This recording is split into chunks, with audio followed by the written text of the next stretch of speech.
5 seconds remain. Radiant's turn to ban. You ready? Let's do it. Dire's turn to ban.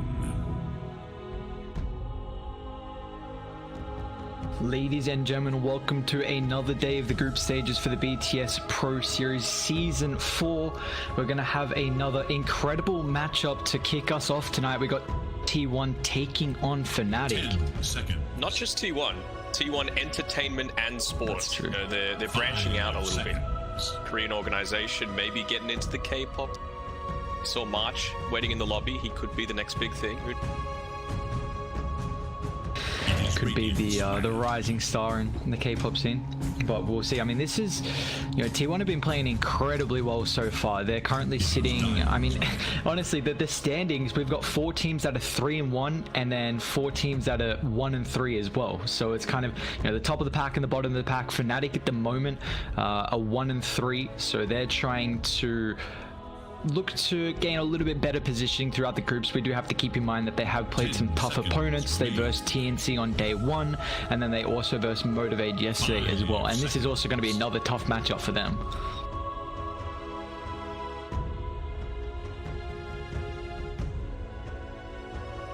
Radiant's turn to pick.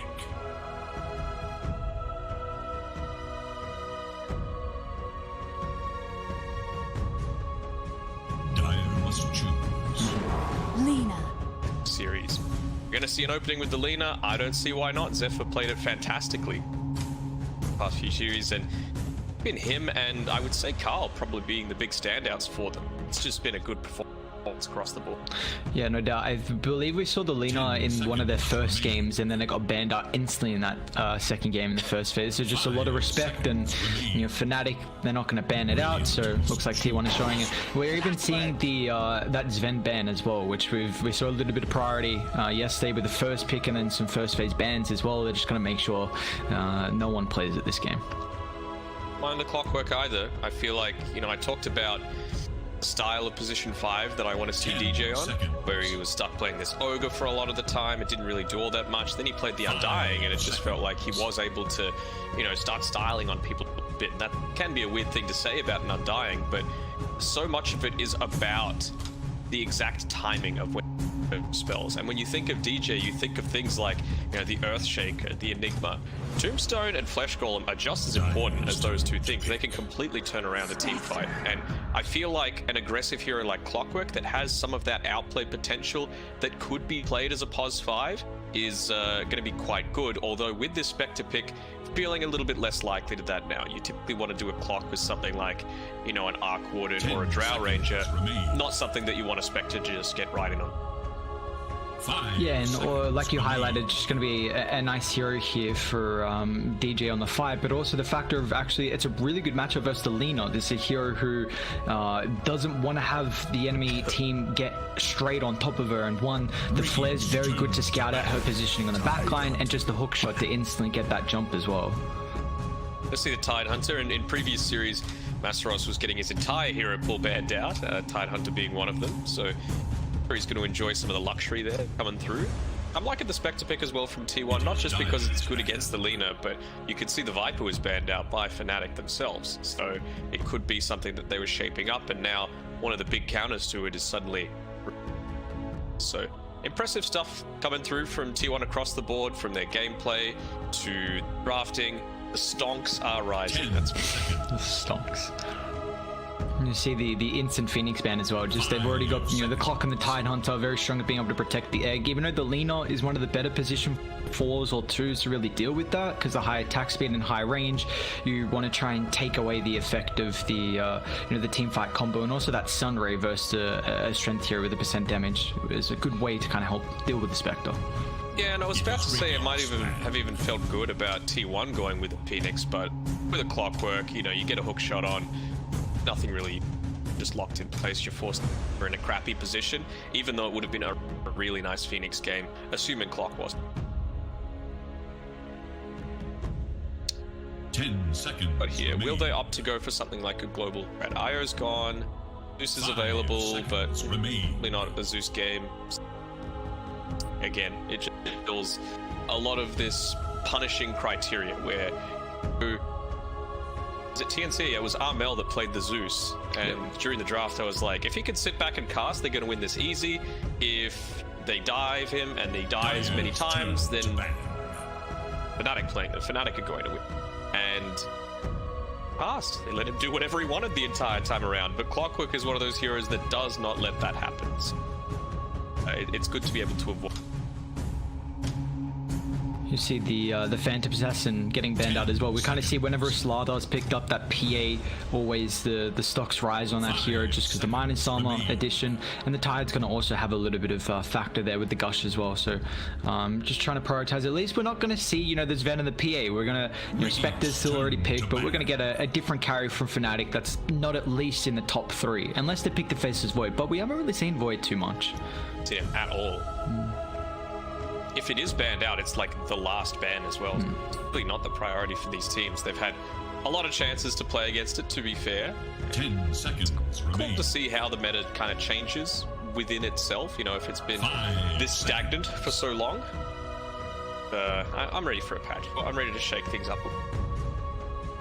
Yeah, it should come pretty shortly, and I mean, it's definitely going to shake things up. We're going to have a completely different game, it feels like. With I'm excited to see what switches they're gonna pull out. But I'm a big fan of the Undying ban, actually, from Fnatic. This is an incredible hero that we're really seeing at the moment. This position 5, so strong at being able to deal with the tanky offlane strength and really kind of make Tide Hunter have a rough lane.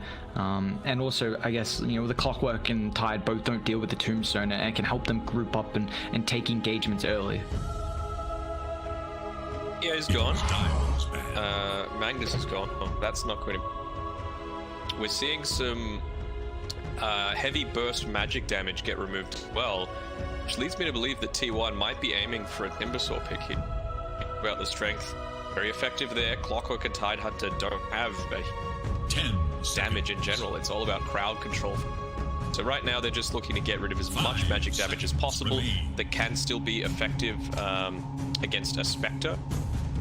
Zeus, yeah, it's good against Tide, but not great against a Spectre. Radiant's turn to see how to go for this one, and they're picking a Leshrac, so it's kind of like that. They're saying, go on, we've left the Timbersaw open, but we got a Leshrac now. We have the ways to deal with it. Yeah, it's going to make it a lot more difficult now. Just you got 3 bans, and you go for kind of a block pick as well, protecting it, making sure that if there was an opportunity for a Timber to get picked up, now it feels like a little bit more difficult because of the Lesh, and it's just going to be. Oh, we see Disruptor. Okay, so it's going to be the first game for him throughout the group stages so far. Yeah, Whitemon really likes playing it. I don't mind the hero at all. Like, everyone goes back to the old adage of playing from ahead, but I feel like Disruptor really just thrives on this rolling style meta as well. You turn 4 people to a team fight, you don't even need to be chasing someone and then getting the glimpse to get an extra pick off. You actually be the ones to engage, and then when the mass TPs do eventually come, just to back, there's nothing they can do about it, and you've still got that one-man advantage in these. And then on top of that, you've got a Spectre, that you can even turn it into, like, let's say if it was going to be a 4v4, now it's a 5v3 with the Haunt. I'm liking the pick. And you've got the vision advantage with that Haunt as well. It's going to be able to kind of enable this glimpse potential, and I think it now increases the at least potential of the Templar Assassin and even the Zeus. You brought up the Zeus. I know Clockwork is a pretty good hero to deal with that, but when you have heroes that are able to provide vision for the Disruptor, really just enabling these glimpses, dragging them out of that favorite position, and I kind of like it versus Leshrac as well. Any heroes that have this kind of, a blink builder in particular, or if they can just kind of get out of a fight in a quick succession. But the fact that Lesh is actually running away, it's not that quick kind of jaunt into the fog, means that the Disruptor is going to be able to get the glimpse back. Just the dagger, 10 seconds. Wait, so... Yeah, true. Lifesteal is picked up by Fnatic. I don't mind it either. A little bit of a delay before the silence actually kicks in, and Raven's quick enough on his trigger that he's going to be able to getting out of the Static Storms. It'd be nice. One of those heroes that doesn't hate the Spectre matchup. Like, I was thinking, well, we haven't seen too much being played. That is one of the bigger Spectre counters, but face this time around. Aeroblade might have been. Just not feeling it with the sun. They're looking to go pretty damn early here on Fnatic. I'm trying to see if they can, what they can actually draft, if they can flex the Lesh to go 4. I'm actually hoping that they do that. The Lesh plays 4, Clockwork on the 5, and they go for like a Spirit Hero here, because you want this Infest Bomb, and Lina and Disruptor are both incredibly squishy, so if you just melt them at the start of the fight with the Infest +1, then it's just really going to enable the team fight after that. You don't think the clock can just be the bomb? I think you want another hero to do that. I think you have, I want an extra, I should say. Clockwork can definitely do that, but I think there's probably some better heroes that you can pair it with. Yeah, don't allow them to just pair around one thing. Beastmaster, it's a good pick. I was kind of thinking about it in a way that how they're going to be able to deal with a lot of this pressure that Fnatic are trying to put on them into the early game. You know, yes, Lifestealer, he's going to have the rage off, so in a pinch he's going to be able to get away from ganks that are coming through wars. 5 could potentially still be yet to come. Fnatic here. Heal. Master Illusion. That is the case.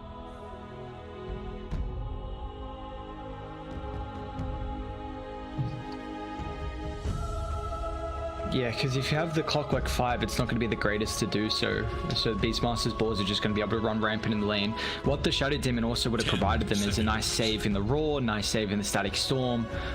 5 so remain. Yeah. Wonder if they can still go for another defensive-ish support to be able to do so. They can go Oracle.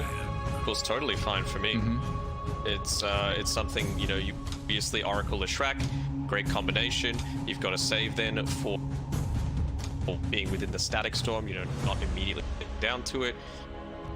Spell damage as well with a Fate's Edict, so that's always nice. And once you get level 3, 5, you've got a decent nuke against the Beastmaster boards too.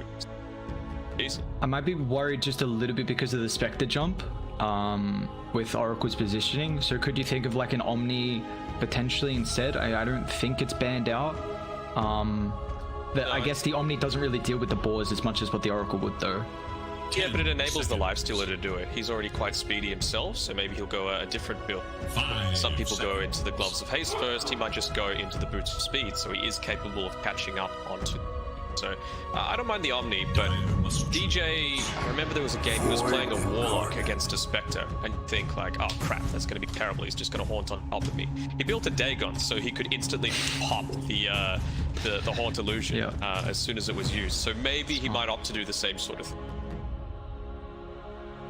Next level play, high skilled, you know, ceiling with all these players, just making the itemization to at least give them potential in the game, even if, you know, there's a little bit of a counter there. That's, you know, interesting to see how they played it. But T1, they pick up the Void Spirit here, so just outrounding their draft with their mid lane matchup.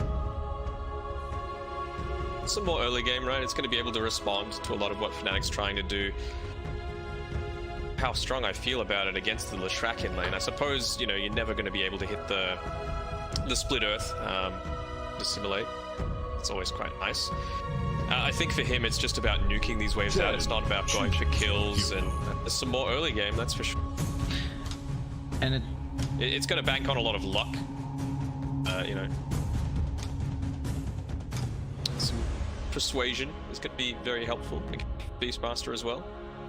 Yeah, so at least they have like the Chen, and I think they banned out the Enchantress actually from T1 if I remember. Yeah, so there's just those two heroes being able to steal the boar away, which is relatively nice. And now the Chen Lifesteal lane, you've got an immense amount of staying. I'm a big fan of this lane combo because already Lifesteal is a very self-sufficient laner, so if you give him a good early couple levels, Chen can now start to, you know, make some rotations, go through the jungle, you know, get some farm, work towards that early mech, you know, head up top, hopefully get that tower early with the Leshrac help, and it's just going to really allow the Chen to make a lot more movements across the map because they have a Lifesteal who will be very self-sufficient. And also it fulfills that criteria of, look, let's give DJ something that he's able to use his great mechanical skill on as Chen. If you end up getting 5 centaurs, luck of centaurs, then you're laughing. But the thing I'm worried about is that T1, like, they have the vision advantage at the moment. The Beast, the Spectre, Void Spirit's really going to be, running at their face. They don't have a lot of stuns really to be able to deal with him, and this Dissimulate is very easy to be able to dodge this Uacep Lesh combo. And it's a hero that wants to just get on top of them. The Astral Step, very high mobility, so you can kind of use that as well theoretically to be able to enable the glimpse. If they fall behind though, they could lose a couple of towers, and they might be then cooldown reliant on, because Lifesteal is going to be able to get involved before the Spectre will. That's my worry. I think the way Carl's going to play this on the Void Spirit is just level up that Dissim. Not going to go for the Resonant Pulse more than 1 point. Going to go for the Astral, the Aether Remnants 1 point. He's going to be focusing on, right, how am I going to get my farm in the early game? How am I going to keep these leaves shoved out? And that's just using the Display. Basically, every single time it's off cooldown in the middle of the wave. Keep it, slow down these timings that are coming through from T1.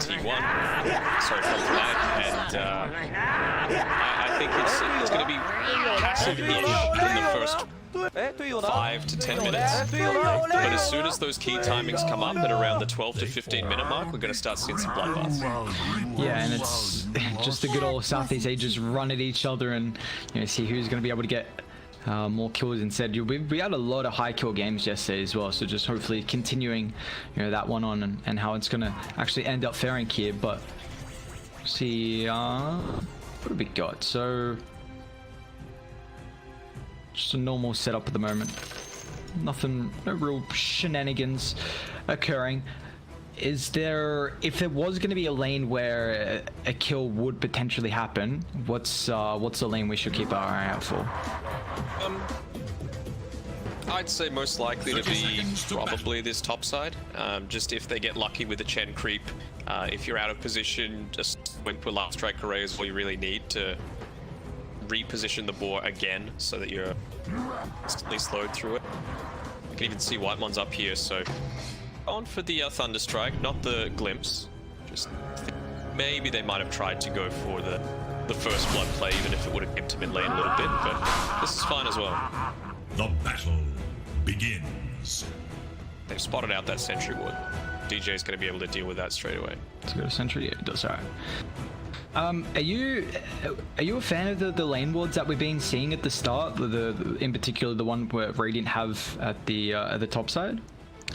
I think we've just gotten to a point in this patch where everyone knows where the ideal spots are for the woods. So you're going to have to be a little bit creative, ones that don't give huge value if they're dewarded. Look, if you can just get any vision, you're pretty happy with it. Sure. That's one of the reasons I'm kind of hyped for the new patch. Lots more ward spots. I'm always going into practice lobbies and seeing, what gives vision. Cut one tree, how much does this give? So lots of that theory craft happen sooner rather than later, hopefully. Yeah, and it's always the thing about what team's able to adapt just a little bit faster and see what heroes might be just a little bit broken with combinations and how they can play it early on. So that's going to be exciting to watch as well. But Carl's already got the level 2, so you see just being able to slightly pressure out Moon with that advantage in case he does try and walk up and secure some of the range CS at the moment here. Still intrigued to see. I like the matchup, because with this, even though it is a range versus melee, the Void Spirit's a hero that's going to be able to shove out the lane, and then it's going to be very obvious when the Leshrac is making these rotations across the map, trying to put impact on that tier 1 tower. That's right. I mean, maybe you'll get lucky, maybe you'll get a Fated Brooch so that, that extra couple of seconds that you're saving in your travel time is going to be quite good. I've seen like 9-minute boots of travels come out previously as well, so still going to depend on this lane. But Carl, again, very nice start to things, 9 and 4.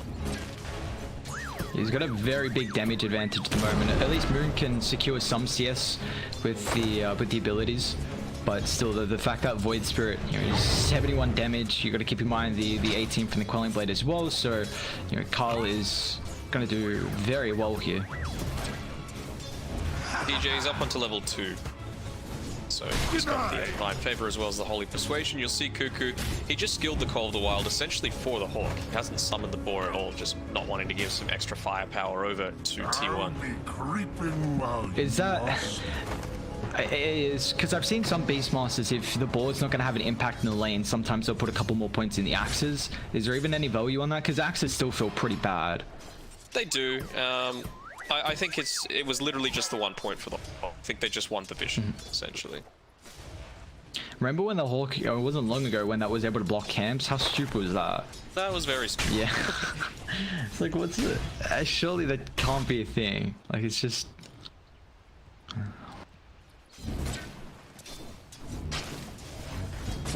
Yeah, it's just looking very passive. No real kill potential from either of these sides, especially like we talked about the top lane being the one that potentially it could happen in. But if you're not going to summon the boars to try and get something to happen, they can't steal the boars and no kills can really eventuate. Yeah, so it's going to equal out a pretty passive start to the laning stage at the moment. The good thing about this, though, I guess, we'll probably see rotations come out from the supports to contest the power runes that we're going to have up in about 35 seconds here. So hopefully we can get, potentially a first blood occurring, as Carl's taking a little bit of damage here. You see, if he does eat that stun in the split earth, then it's going to allow Moon just to dish out the damage. But the good thing with the simulated, if you're able to dodge that, Moon's done a pretty good job though of constantly pump faking, making it difficult for Carl to be able to guess if it does come out or not. Not about the fact that Jabs is starting to rotate through. He snipes the courier, but they should see that he's got a ward on him. So even those tranquil boots, not enough to give him the lead. Way towards the bottom rune. But dodge this out, yeah, it's a haste rune coming from. Very happy about that. This one was always mine. Yep. Yeah, we'll see what he's going to be able to do. If he wants to think about making a rotation with the haste, he needs a couple extra levels to really put that impact on. And just the leaner right clicks on a core feels so rough. I mean, Raven's got 2 points in the feast, so every level in that, just the sustain's going to keep increasing. He's got a Chen in the lane as well. Gone in a little bit onto Seb, forcing the TP all the way back, so he's going to have some respite from all this harass coming out, but what's he going to be able to purchase now? He's got nearly enough for his boots of speed, so...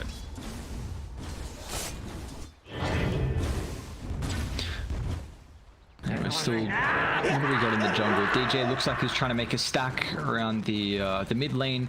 So nice of a spot for the Leshrac, who can just pull these camps together and get an immense amount of farm. And, this is, again, I highlighted with the Lifestealer and the Chen, it's really going to enable... Oh, Paimon just denied the bounty instead of contesting it. I guess it was aware Jabs was coming over, and with 2 points in battery assault could have been first blood. Jabs is still thinking about hunting, yeah. You've got tranquil boots against no boots with a clockwork that's already way faster than a disruptor. He's got glimpse. It's just going to send him back now. It takes a little bit of damage holding on the glimpse for a while there, but man, this mid matchup, you just see how strong Carl is doing right now. At least Moon has some stacks to be able to fall back on, and we'll...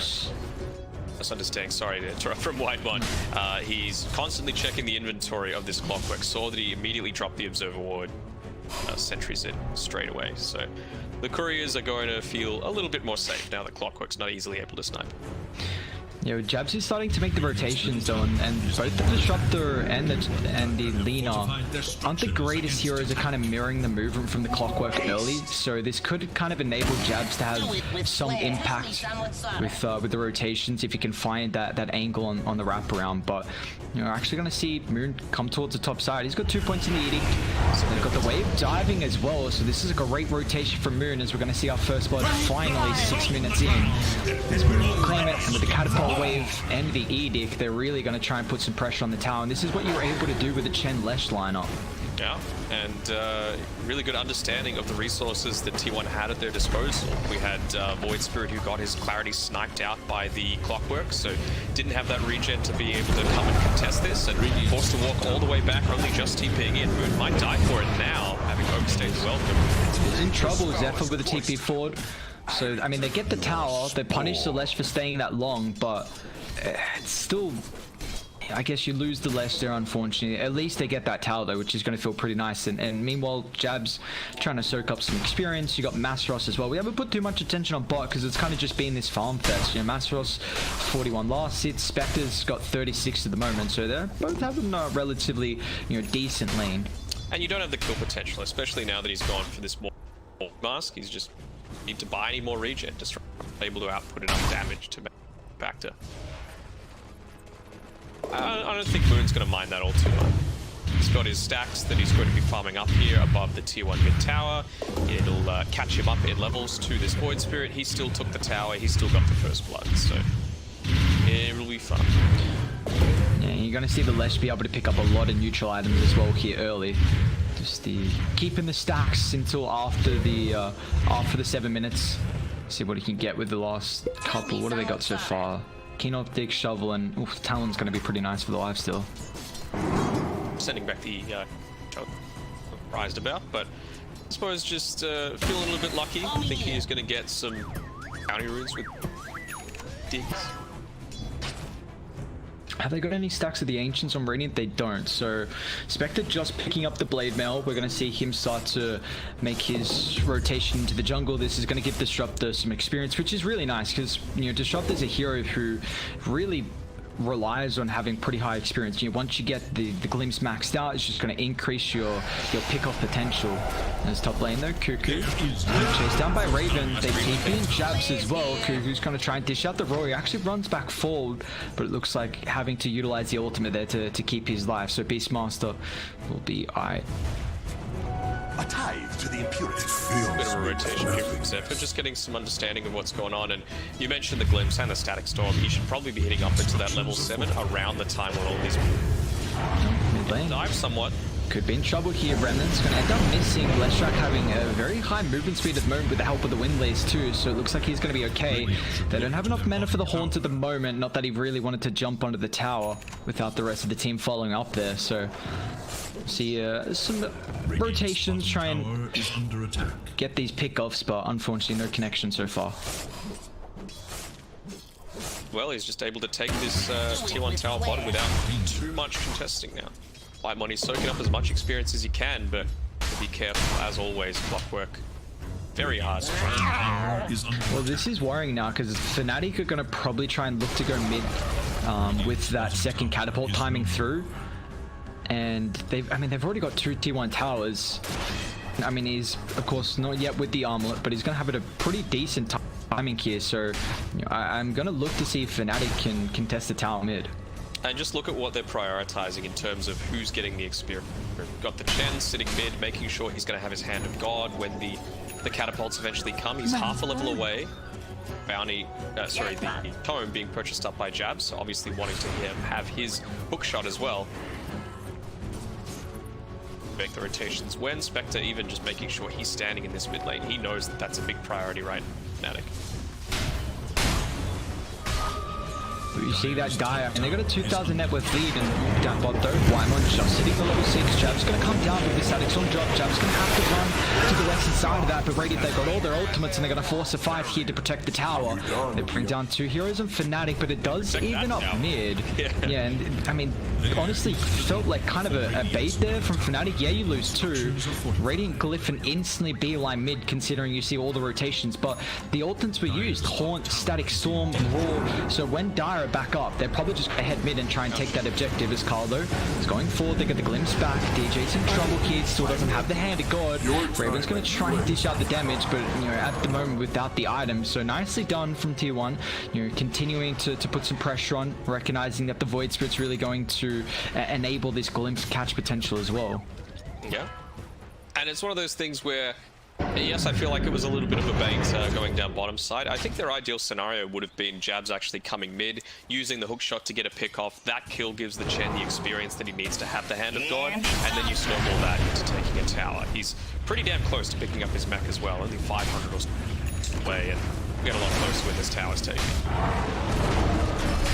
There you go. Nicely done. Hooks up forward as well. Jabs finds the lean up. I mean, Carl's on the higher ground. They don't have anyone else, so it looks like, unfortunately, Zephyr's going to pay the price. Staying around a little bit too long, and you see the Clockwork, the catch there to be able to find the squishy leaner. One small creeper, 6, so they're just going to look to get really active right now. They've caught out Carl. Low on mana, to be honest, and any points in any charges left in the Astral Step. Dire's top tower is under attack.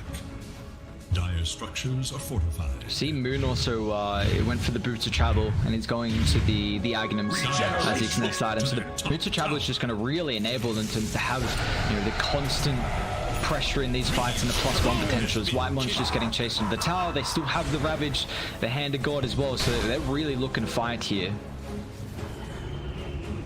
A couple of parodies coming out to Jabs. By the way, you speak of the ad scepter. He's just going straight Ags after the cloak. Not even finishing up into anything. Tower has fallen.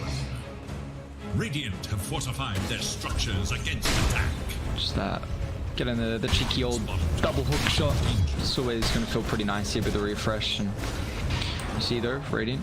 I mean, the thing is that the Beastmaster's never a hero that wants to TP down somewhere. You really want to play in the lane that you're situated, where you've got the Hawk vision and the ball set up, because if you TP away from them, you're not going to have the ball impact in like a team fight or a pickoff. So, I mean, you see he's going to leave top once it's shoved in, but Dire, they're already positioned up on the high ground right now, so they're in a relatively decent spot. Although they haven't grouped up though, it looks like the rest of the team are going to back off around the triangle. So Masros might get caught out here. Glimpse back, Static Storm there. We're going to drop the roar as well. Let's see if you can take up through this with the Hand of God. LSA is going to control it, but once again with the Kraken shot. Now Masros wants to turn, chucks up the Ravage Moon with the follow-up stun as well. Where's the extra damage to be able to deal with the Void Spirit here? He's going to get one Astral Step away, but he doesn't have the mana. And now Radiant going on the beefy target. It's going to cost them the hero. Unfortunately, that hook shot doesn't fly through, getting a bit blocked there. There was a Hawk standing on top of this area. A nice recall in by the Jabs. He's on the high ground. Sure that top's pushed out, yeah. So Jabs is just stuck. He already used his TP just previously. Oh no, but I mean, going on the tide like that, dropping Static Storm, Raw, literally everything to try and kill him. Radiant is still coming over. Cuckoo's going to be pretty careful with the Centaur Conquerors. Look at him go to work. DJ using the micro there, and Cuckoo's going to pay the price there, running up that high ground. Army already, and that is a mech completed as well, so Snowball can continue. No glitch, they know it's the case. They're fine. Tier 2 tower is on pre-15 minutes. You're always going to be content. Just take away this outpost, secure a couple of bounties, and then just go to the next tier 2 tower. You've got 3 minutes. Tell me someone's got it. It's we are going to have the 15 up pretty soon here, so Moon's already trying to set up top and find Jackie, who has been farming up relatively well, 3rd in the net worth, but Moon scouting out here, needs some help from the rest of the team. It looks like they're not coming up just yet. He's going to run into Whitemon instead, so that's a much easier pickoff. Just unfortunately going on a bit of a warding expedition there is Whitemon. Oh, he doesn't. There we go, Jab's got it. He's like, thanks brother, I'll take that 230 gold. Jackie, nice little snipe there of the hard camp. Accelerate his timings a little bit more. Now he's level 12 as well, so that haunt cooldown only quote unquote 160 seconds.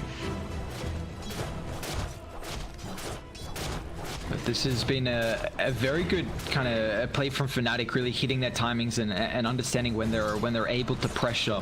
And we saw when T1 didn't have their ultimates, really made it difficult for them to be able to contest the fight. Shabs is in trouble, has to use the hook shot to get away from the aggressive Beastmaster running through the jungle, but he's still slowed up. And Kyle's going to be able to get involved as well. Has the Eulers to be able to set up for the Remnant. They're running over inside their jungle, but they're going to get there a little bit too late. Looks like they still want to try and contest this though. Kyle, stun, is actually off the mark there completely, and now what do Radiant want to do about it? Are they still going to take the fight? However, Cuckoo's got the Raw on top of the backline though. It looks like they've found Whitemon. I mean, unfortunately, it's just a Chen, so unable to really do too much to pressure out the Disruptor, who was trying to link up with the rest of the team. They're still just battling it out. Now with the Static Storm drop, they're going to Glimpse strike back with the Horn follow up as well. You've got to be careful because Mastros, he's got the Ravage, but a 3-man stun from Zephyr. Kyle's going to go in as well. Moon's going to end up paying the price. Mastros still with the ultimate, without the rest of the team. Let's tracks a lot of the damage. Raven's going to try and turn, chucks up the Ravage, stuns up all 3. It's a lot of coming in. Clock's going to try and help out as well. TP's the outpost. He doesn't have the hook shot just yet. It's going to be up in a couple of seconds here. How can they follow up though? They need the vision. Jabs want to Joe up there. Looks like it's going to be a little bit more difficult. And there is, and that's all she wrote though. So you see Fnatic, they end up losing 3. Cuckoo's going to be the price to pay, but a nice fight from T1. Rock it on. Spectre, they know a lot of big ultimates were just used, but they also lose their own Ravage. This is the next big priority here. The Lesh is Up on this high ground though. Can Lesh rejoin them at the moment? Just gonna try and TP into mid. Jabs, nice cogs in this choke point. They get the careful on T1. Cole's gonna try and go on the background with the roar as well, controlling the life steal, but they've got the sustain coming through thanks to the hand of God. Do they want to continue for more? Because they're diving pretty deep without the Ravage. LSA holds 2 back. No one's died just yet. On top of the backline, they've got the vision advantage right now, so Carl's going to be careful.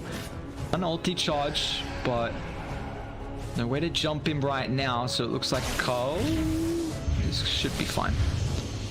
So much vision being gained as well. Zephyr, he is just in no man's land right now. Free money. And you can tell what the priority is for them. You know, a lot of lifestealers, they go things like the MKB, but got this push lineup. Yeah, no. This is out the Remnant, and now Dire. They're trying to cut them off here. Static Storm drop, only controlling one. Maxwell's going to be able to get out of range, but there's no follow-up in the Storm right now, so Jabs keeps his life.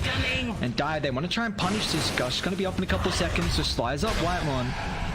See if they can continue going for more. Raven should be able to catch up thanks to the Rage, and unfortunately, Disruptor's going to end up falling. Drops a ward before his death, but Fnatic are just continuing to put so much pressure on the map right now, knowing that the Spectre, you know, with that Haunt cooldown, unfortunately, not really being able to get involved. Efficient plays coming through from Fnatic. Even Jabs, when he died before, he made sure to buy out. So he bought the Ogre X just before the death, not losing any money, and he's only about 2,000 gold away from Aghanim Scepter. Be pretty content with how things are going. Lifestealers were, like I was mentioning, some of them go the MKB. Does not make sense at all with this lineup. You just go that straight Desolator and just buff up the damage that's coming through from track, that's coming through from Chen army. Just continue the push. And now it gives them a much easier way to be able to take Roshan as well. I mean, they already have the Gush and the minus armor, but now also getting the Titan's even got a medallion as well. So they're going to have a lot of minus armor, and you know, this Rosh is going to fall pretty fast. So if T1 use a couple of their ultimates, you know, they've got really good ways to scout out, especially with the Beastmaster, but you got to keep in mind, if those ultis are down, it's going to be really hard to contest in a choke point like that. Yeah, and I'm just really liking how Fnatic are going around these timings, right? Yes, it would be nice to have a pipe against this lineup. A ton of magic damage coming through from Static Storm, from Lina, from the Spirit, but is that what's going to be able to actually end the game and take the objectives and move forward to what's actually important? No, it's the Solar Crest. That's the thing that's important. That's going to take Roshan. That's going to make the next team fight much easier. It's going to be a 6v4 type of scenario when you've already got a ton of sustain. You see right now, how close is Spectre to Manta? Okay, so Jackie, he's got 1,800 gold in the bank. The Aghanim's is now completed as well for Moon's Lestrak, so he's going to be outputting an immense amount of damage throughout these fights. And it looks like Dire recognizing this, and they're going to try and make a play for the root off. If they can chain lock down the Void Spirit, it looks like they will be able to, man. DJ's having an incredible performance on the Chen. You know, you've been highlighting that you really want to see DJ on more of a mechanical heroes where we can see him thrive, and the Chen is definitely one of those.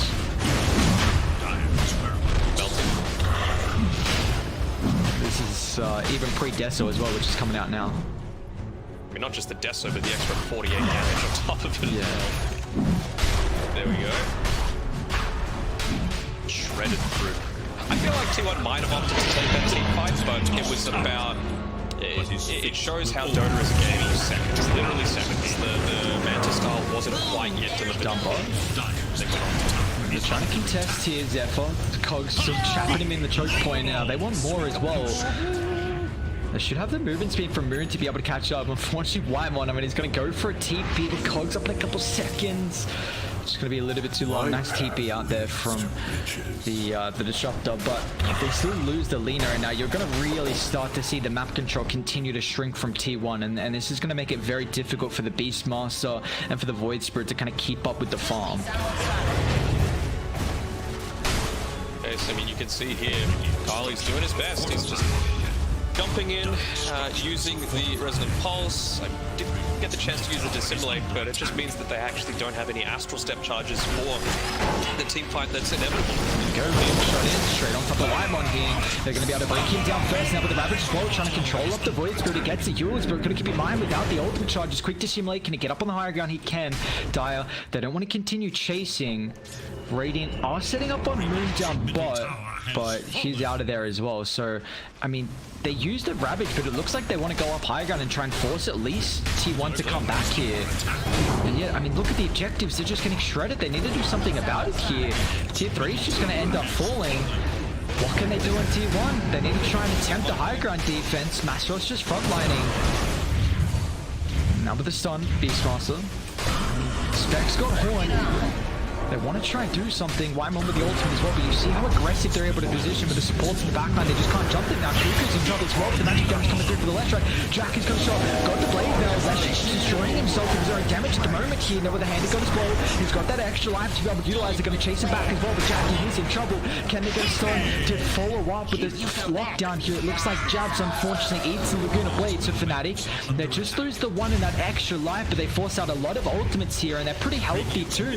They're going to full set of racks mid. They're not done just yet. Raven pops the Rage. He's going to be able to juke out that LSA. I mean, they're going to have to try and cut the wave here. It looks like Carl recognizing this and going mid, but Lesh is already trying to contest that, making sure they have no opportunity.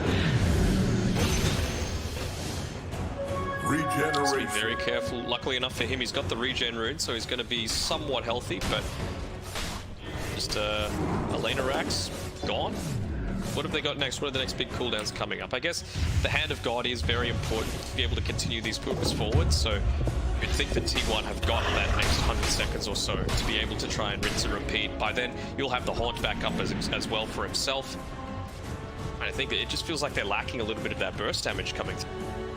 Jackie typically next is something like a Skadi, you know, and he's buying the ultimate orb to try and make that a thing, but I don't know if that's enough damage to deal with all this pressure from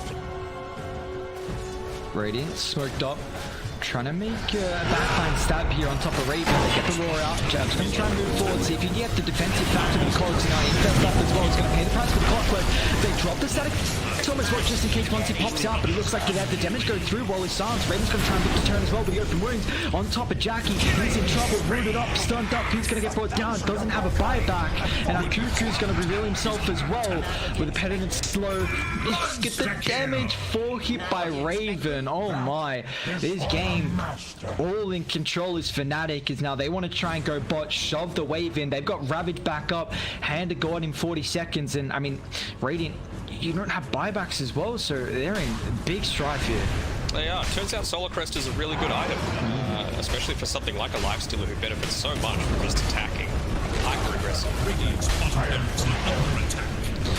Probably going to have to give up this set of racks here. I mean, they've still got a tier 2 up top.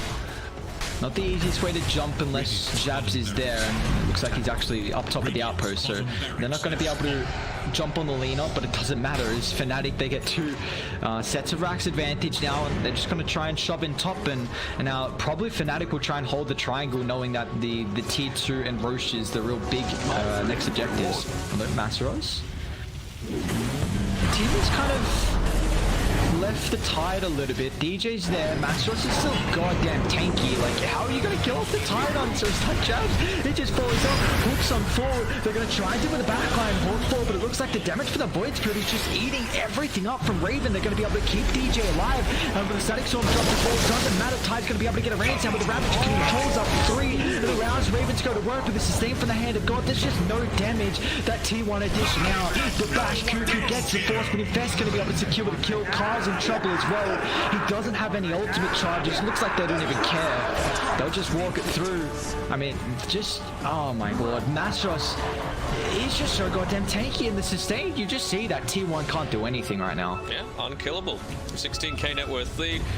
By the way, 100% from Fnatic right now, and I cannot find a flaw in the way that they've played this game. It was perfect from their execution. Kind of obvious, like, I feel like if we were talking about in the draft stage, you know, when the timings would happen, and it just happened exactly like we were predicting. Yeah. But it's just, if you've got this draft, We straight up cannot deal with it. Let's see what they can do. They got the Agnems on Carl. This might be a good opportunity to be able to bring down Brave, but he stays alive and a rage not protected with the Glimmer. Meanwhile, Mastros, he's just so far in, doesn't give an absolute shit right now. He's still in trouble as Mastros. He's falling pretty low here. DJ's going to try and help up with the man. Glimmer keeps back up as well, and inside they go. Carl's going to try and do the work, but he's got to be careful because he doesn't have anything ultimate charge. Meal on top of the backline move. Clockwork, dealing with the backline supports. Lean's going to buy back for the rest of the team. They're going to have buyback. Cuckoo stuck up on the racks.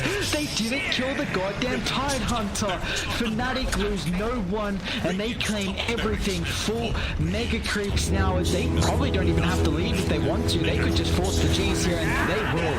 Tier 1 have to tap out. A beautiful game from Fnatic. One Jabs, run back to your courier, make it in time. He finishes the Ag Scepter. That's nice. Before the end of the game. Yeah. Perfect. I cannot find a fault in the way that Fnatic played that game. You might say, oh, but they died 10 times, but it was things like baiting out these big...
seconds.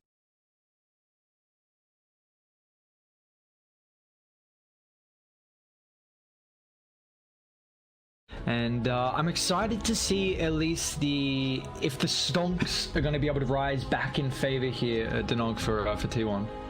Yeah, the market has crashed, that's for sure. But in all seriousness, it was just Fnatic's amazing play. Like T1, you can only do so much when you draft yourself into that kind of corner. And I know Cuckoo, he's very open and honest about when he feels he's been completely outdrafted. I think it was the Summit 13 when Motivate Trust just dismantled Among Us, and he was like, look, every single game they just outdrafted and outplayed us. I think he would put that one in that sort of book. Outdraft, not necessarily outplay, but you needed a little bit more ways to stall things out, or just take care of the option of Chen so that the Lifestealer isn't that much of a isn't enabled as much as he was, because the Beastmaster wasn't able to use the for its intended purpose. Yeah, it was just a really clean draft coming through there from Jabs, and it feels like, you know, there's some games where if you get this outdraft, then you still got to execute, but man, drafts are really a great way to be able to set up your lineup for success. Using up a lot of their reserve time just on the first ban. Minute. Let's go for the Viper. Just another good old ban here. What Fnatic do? They banned out the Viper Mag in last game, and T1 did the Ire and the Sven. They're already going to switch that one up, and they ban out the Tide Hunter, which Mastros had a incredible performance on. I think it really also got enabled because of the fact that they were literally just jumping the Tide instead of going for anyone else. I just don't think they could go for anyone else. Jabs was doing a great job of going in on the back lines, making sure to take a lot of the attention away from them, and Tide is just this big watermelon boy standing on the front lines. You're like, well, I guess we got to hit something. What they ended up doing didn't work out at the end, and it was just an overall great team performance. Jabs does the distraction, Mastros is the frontliner, Moon is the hero killer, and Raven's busy taking towers while DJ just heals everyone up as soon as they get low. So, turn to ban. do about that. Radiant's turn to Venge ban. Okay, Timber gonna get taken out as well. We haven't seen too much of the Venge plus one combo too much so far actually through the group stages. Yeah, not yet. We had just the one game, right? It was core Venge, mid Venge, Yep. Mal Ranger. And that was T1 that actually played it. And well, the Sven gets let through, so why not pick it up here? Let's see though. We highlighted yesterday, if the Sven got picked up, is the enemy team gonna get the Omni? And they won't. They'll go for the Slaughter. Brawl into it though. So I admire the way that the T1 are going about this, just saying like, okay, you want to go Sven? You want to try and contest a Slaughter? We'll take it right back to you. And it's Cuckoo drafting for himself, you would assume, unless it's going to be like some crazy Zephyr position for Slaughter, but that's quite a thing anymore. Yeah, Cuckoo's been putting a lot of priority actually on his hero. We've seen it majority of time in the last pick, and even last game it was in the 18th pick, so right before the last set of bans. And Fnatic don't get the Eye, so that was both the Eye and the Sven actually got banned out in the first phase of game 1. So it gets let through the pool. Fnatic, they're going to take it up here. I think it's totally fine. You know, this is whose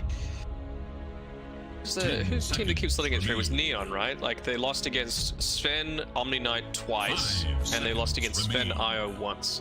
It's just Fen plus a steroid that's able to, provide so much. It accelerates your farm, it gives you a stronger laning stage. It means that even if you've got something like this Slaughter, you're happy to try the brawl, because how often is a Slaughter going to be able to get onto an IO realistically, especially one of DJ's quality.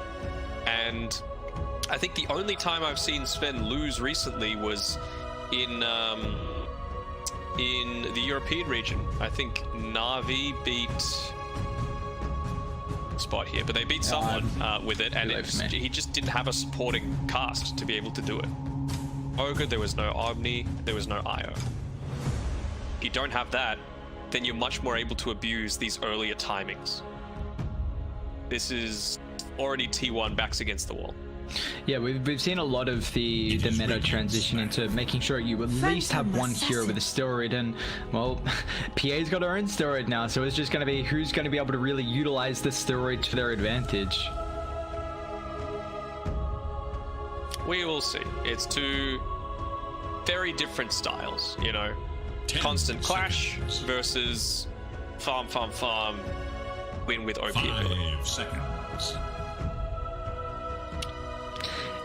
If you had to, what combo would you prefer to have in at least the opener? Is both are just incredibly strong, or?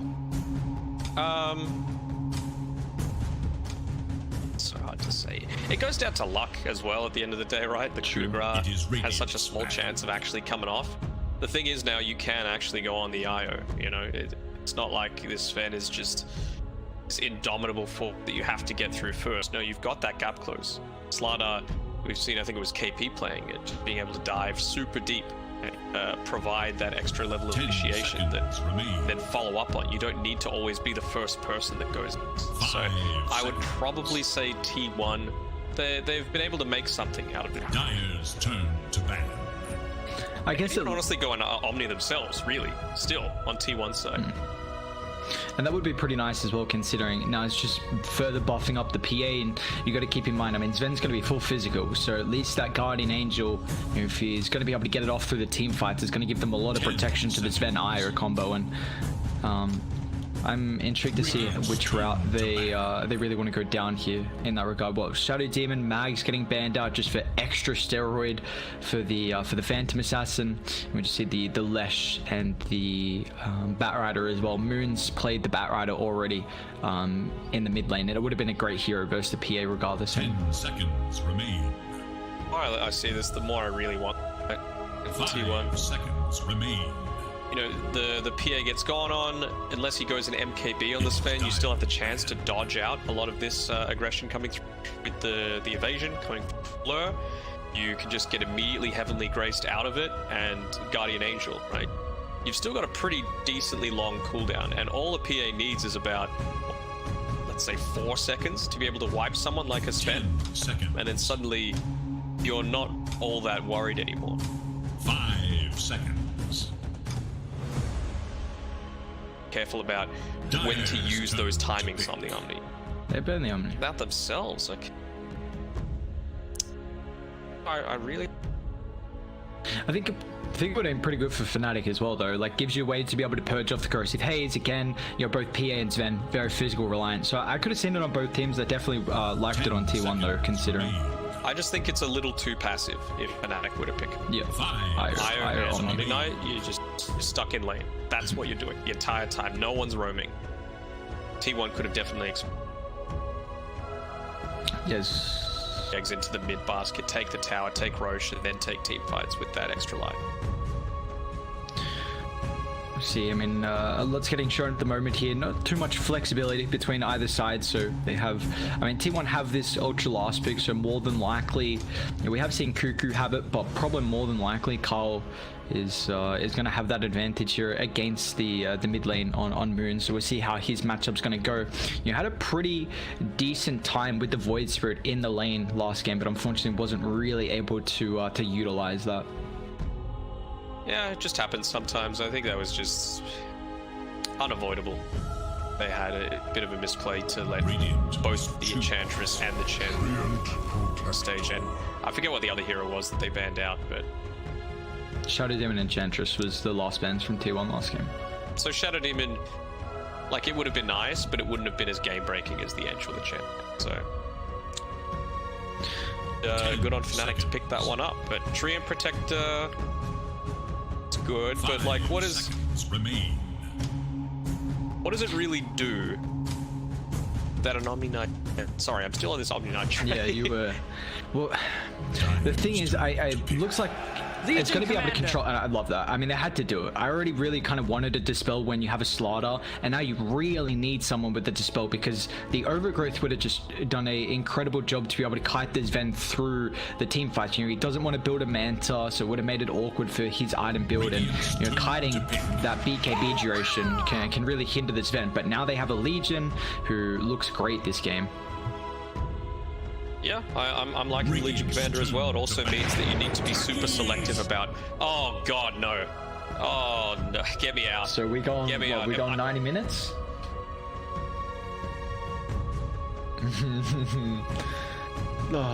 What, the Stonk's rising? No. Fire. Alright, so... okay, techies. But... I'm ready. I'm ready to go 90 I'm minutes, never honestly. ready. I am never ready for a techies. Just get this hero out of my game. Well... I mean, I guess they know that T1 are going to try and be aggressive, and they're going to be trying to make a lot of these movements, just park Treant Protector in one lane, keep that constantly shoved out, and then use the rest of the team to eventually roam and try and make stuff happen. But if you've got a good enough techies, they can just mine up all the entry points to your jungle, particularly the ancient camp area. So you know that Sven's never going to be able to just have his creeps sniped, basically. You're always going to know, even through a smoke, that someone's trying to put a deep observer ward up, or they're trying to come and gank it, steal it. It's an okay pick. I just hate the hero. Yeah, I think there are a couple of teams that are able to play it incredibly well, like incredibly well. Players in particular, you know, we've seen CIS. They were one of the first few, at least the region, to really understand it. China picked it up a couple times, Xingqiu for the LGD. So I'm excited to see at least how Fnatic are able to play it here. But are you worried that Fnatic might not be able to take towers early against the Treant Protector? Because he is a hero who very much relies on keeping your T1s alive for as long as possible with the living armor. So do you think Fnatic with this last pick need to go for someone who can help them at least take objectives? Is it leaning too far into being passive? That's what I'm looking into right now. You can see they're banning out some of these heroes that are great at taking things. Talk about the steroids. Invoker for giving the alacrity to PA would have been fantastic. Building a Deso, TA, obviously great at taking towers. But Fnatic, I think for them, they don't really need to worry all that much super early on with Protector. It's just all about getting farm into this fan. If he gets his farm, they're happy. Even if they've taken absolutely 0 tier 1 towers, they're going to be happy with how things have turned. See, what if Fnatic want to... Nice, but... Yeah. I like the Tiny ban. Tiny's been, well, you've already got Tiny Io potentially. More likely Sven's going to use that Io, but a mid lane hero who can have the burst potential to bring down the Phantom Assassin and get involved early. And it's also kind of the combo, like Mag and Tiny, one of the best ones to really utilize that techies on the team. Maybe... Oh, you mean like relocating someone into the... Dragon. Yeah. Ooh. Well... Okay. There's your... Bit of a new hero, PogChamp, I guess, but I mean, it's a Moon specialty as well. It's something that he's very comfortable with. I guess they just want 3 really beefy cores that are going to hopefully be able to withstand a lot of what PA is able to do. But we've seen, you know, when you've got this PA Slardar combination, even something like a Timbersaw that's naturally very tanky, he doesn't do all that much against being able to stand all that much. It gives them some tower push. Super cool and reliant outside of this Legion Commander. That's the thing I'm a little worried about. Yeah. I think maybe the DK, again, it gives them tower push, but it also kind of, they didn't have a lot of initiation. The Legion can, but the stuns, so they could have been vulnerable to like a high mobility hero coming through from T1 in the mid lane. They can still put the Snapfire there if they want to, or have the Slardar snap lane, which is going to be able to brawl at a very high rate. But at least, you know, the DK Sven's going to have a decent amount of armor, even though they are against the Slardar Phantom Assassin. So they go for an Enchantress in this last pick. So yeah, it's going to be snap mid. I don't mind it at all, right? You're always going to get the Dragon Blood, so you're going to have plenty of armor. Deal with it quite nicely on the Snapfire. That burst damage coming through the Scatterblast is effective. And Slardar Treant Protector is no slouch of a lane either. Lots of slows, you can just get more of those hits off, get your bash of the deep, just keep them within the Nature's Grasp. It's not too bad. I don't even think they need to put that much emphasis onto skilling up the living armor past 1. You know, you can go this full ganking style, obviously leveling up Just grasp as much as you can, but the Leech Seed's going to be pretty damn impactful as well. 10 seconds. So what's the thought process for T1 wanting to last pick the Enchantress here? 5 seconds remain. Just making sure that Jackie can have the best lane possible. It's got high movement speed, so you're going to be able to scout out these techies' mines without actually falling prey to any sort of turnaround potential on top of you. It's a lot of extra money that way. You can even get your own, like you can get up some creeps, you can enchant some creeps, run them into the mines as well to clear out some space, just make it a little bit safer for you. And yeah, I think it just goes back to, at the very basics, Jackie needs a good lane. They need to try and make these aggressive plays super early and avoid the mines. So I think Enchantress is pretty... Well, the draft is set here between Fnatic and T1 in our second game. If you had to pick a team, even though unfortunately there is a techies, we see the Sven, Io, and Slardar PA, so a couple of the super strong meta heroes at the moment. But if you had to choose a team, which one's the team to choose? I honestly can't split these two, really. I think the techies is going to be really good for talking about before in protecting the farm coming through. So let me see if they go and try any tri-lanes or anything like that to start with. Then I'll give you my decision. Okay. We'll see here. We got a bit of a pause. It's going to take a little bit longer to see how the tri-lane's set up. But, I mean, the last techies game I saw went, what, like 90 minutes or something? I think 85, actually. So, you know, we could be in for a long one here. That was the Chinese region, right? Yeah. Yeah, that was quite the long game, to say the least.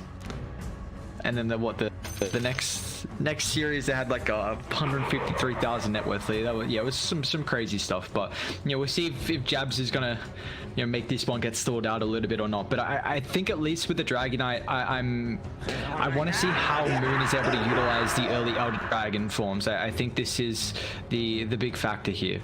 Really, if they can try and take these early towers before the side of T1 are at a stage where they feel comfortable with being able to defend them, because you need to when you have a Treant Protector. It's true. That means like some sort of... I do not know. This is we can just guess what it is, but... Oh, we can guess, and I can also use Google Translate on my... That's true. Hopefully it's everything, you know. Oh, Carl. That's so funny. You see what he said? He said, "I'm miscarrying you, Sven." Talking to poor old Sven. Just, God damn it. Just the all chatting coming through. Looks like hopefully, yeah, we got the G's. So we should be underway pretty shortly here. But you know, Fnatic, if they're going to be able to take the series 2-0, this is going to be massive for them, considering you know, they've looking to get further, you know, pushed up in the groups here. They've already, you know, played a couple of difficult teams, so their later, you know, games are going to be a much more of an easier run. But once again, we see DJ on a hero where it's going to be a very, very, you know, high mechanically, just high skill, I should say. So we're going to hopefully see DJ be able to thrive, and I'm excited to see. And there's a reason why teams do ban out the IO, especially against them. Oh yeah, I mean it's just a busted hero in general, you know, conceptually broke. Nice little quelling blade usage as well around this Radiant Tricam, just clearing out a lot of the vision. That's some interesting wards come through that are much less obvious to be de-warded. There's a lot of pings. What do we got right now? Did they see Breeding put the ward there? I don't think they did, so I'm gonna get there fast enough for Mastos. We'll see he's able to play with the Legion as well. Got to keep in mind, you know, the new team, they gave him, you had an incredible Tidehunter performance last game. They pick up his Legion a little bit earlier on. We were kind of, you know, guessing in the first couple of days, you know, day 1 and day 2, Fnatic were really going to prioritize his hero throughout the later stages of the draft. But you know, when you have this 4th pick, you can pick that and then have a couple bands protect you. Look at the stun on 2. Jabs follows up. Oh, that's not what you want to see. Just the combo set up. You know, they get a couple of bounties as well. They might even be able to get the one on the high ground that no one's set up for just yet. Oh no. So I'll be real, I was leaning towards T1, but with that kill, I'm going to say Fnatic is my prediction to win. A bit late, they got first blood and 3 bounties. That's kind of cheating. I don't care what you think, Aaron. Oh, well. Alright, well, you know, I'm going to go T1. I believe in them. Yeah, just... It's so even, honestly. Yeah. It's just going to come down to, like, minor executions. And honestly, I feel like Jabs is going to decide how this game goes. Jabs and Whitemon, they're the ones to watch just for the vision game, the information game. That's going to be how this game's decided.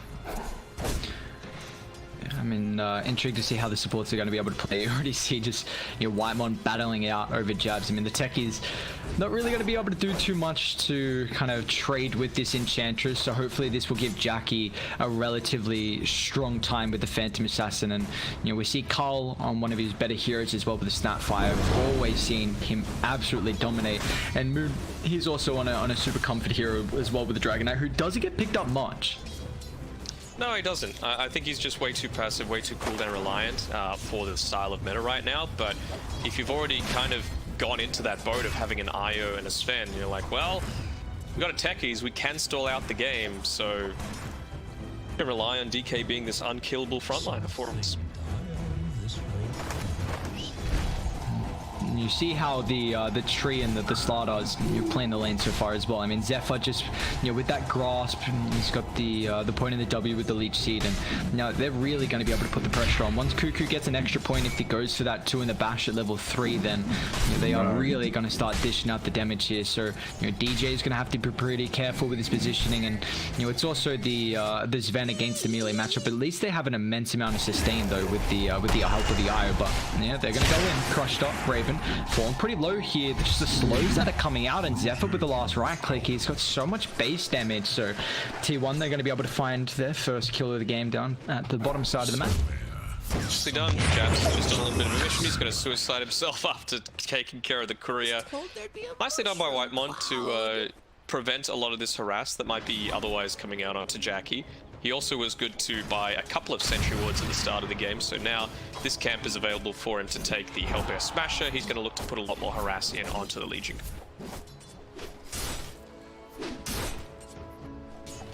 He has mid lane. It's going to be pretty passive here, I imagine. Carl should be able to get a lot out of it. We'll see again what Moon's rotations are really going to fare. We'll see a lot more aggression from the side lanes, and honestly wouldn't be surprised if Techies, you know, has to kind of do something about heading to bot eventually, because you don't have a way to be able to set up with the suicide blast. That's the annoying thing up top. So it looks like he's actually just going to take the small stack away from Whitemon, which is going to feel nice because now you can't get that pullback. But you know, at least the lanes are in a relatively good spot for Jackie, as they are kind of finding Slaughter, but he's out.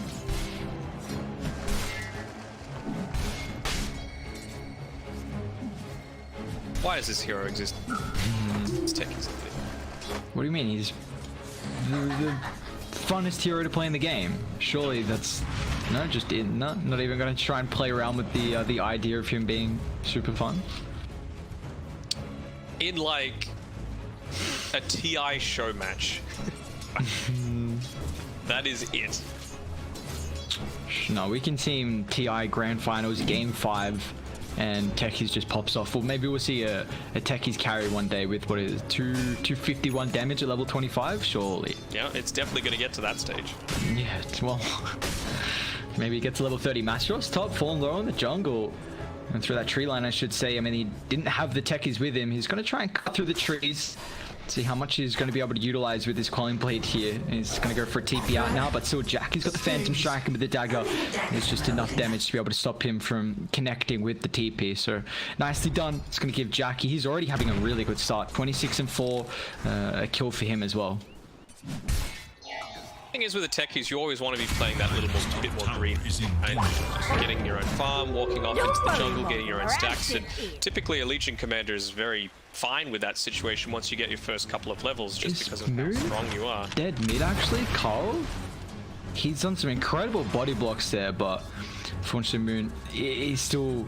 That was such a cute play. It was going to be really close if he got it or not, considering he tried to body block the DK with the invis before he got up on the high ground, but DK's already got 2 points in the Dragon Blood, so just that regen took him about what, like 4 seconds to get up the high ground. So Jackie's continuing to just farm up, getting richer and richer.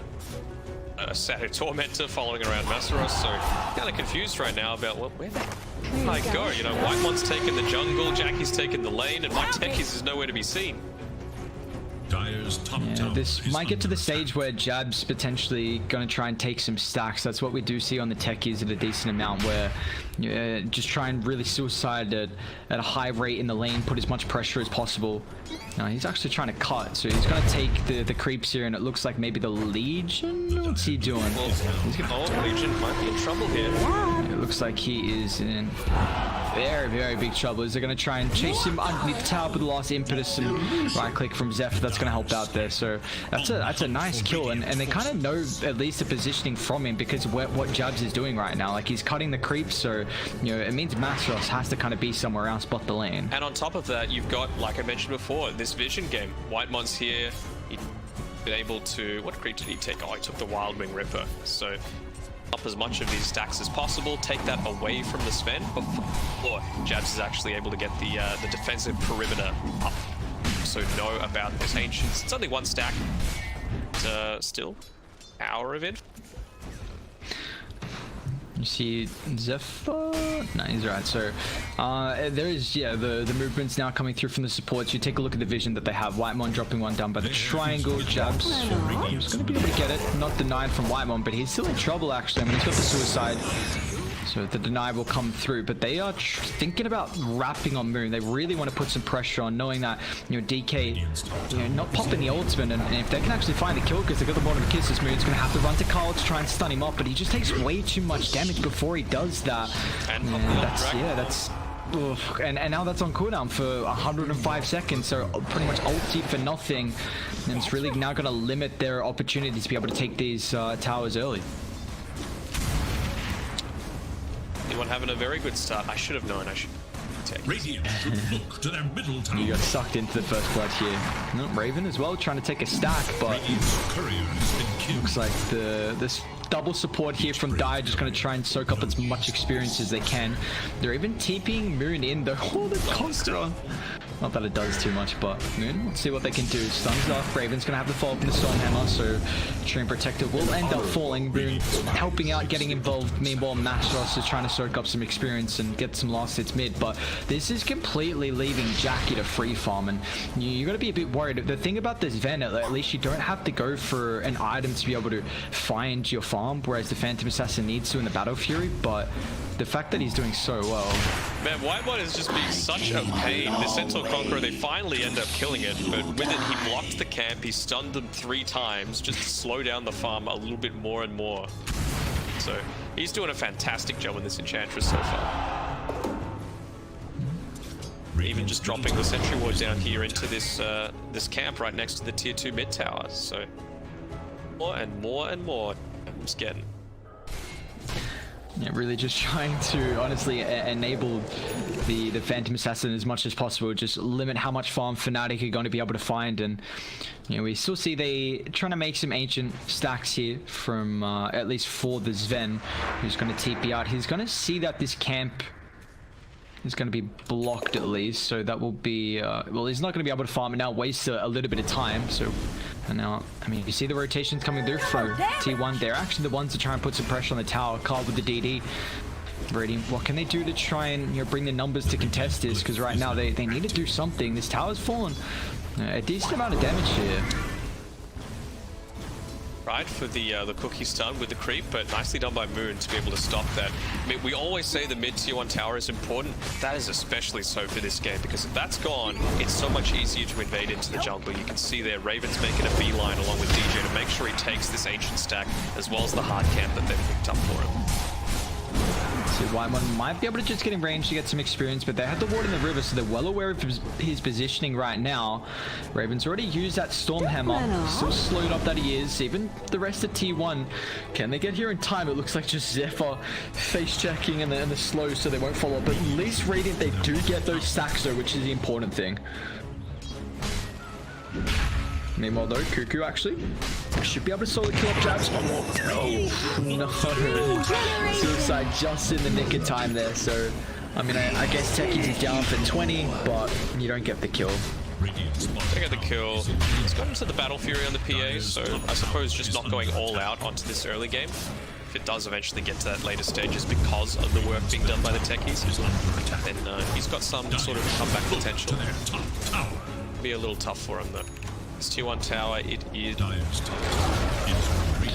Well, they trade top for mid, which doesn't feel overly great. Although again, that is Dire losing a tower though. When they, even though they get that mid tower, you've got a Treant Protector, so trying to keep it alive does feel pretty important. But at least it's not going to give. Is that worth it? Honestly, I know how important mid is, but I also know how important taking or protecting your towers with the tree is. Yeah, but it's kind of like I was talking about in the draft, where he hasn't opted to put any points into the living. Yeah. Just saying like, look, this might very much be the dead lane for me right now, but I'm a Treant Protector. I don't really care all that much. I'm still just going to be able to push. So if there was any tower to lose, it was this one. Bounty killing. So there's 3 range creeps getting denied by Masra. It's always not fun when you can just, you know, that grass not being able to really nuke it down, and you just get range creeps denied to dead in your face as mid lane. Dragon Eye might be in trouble here, but the sun sets up the god follow-up as well. Moon, he doesn't have, well actually he's got Eye coming forward. DJ as well with the relocate if they want to try and disengage here. Moon will still end up falling to the scatter blast, so they thought they could just keep the sustain rolling so he could run himself away, but now it looks like they're chasing for more. Cuckoo unfortunately the pathing doesn't find that cookie follow-up. But they get another big kill on the Dragon Knight here. That's 2 deaths for him already, and you know this is a hero that does not farm overly fast.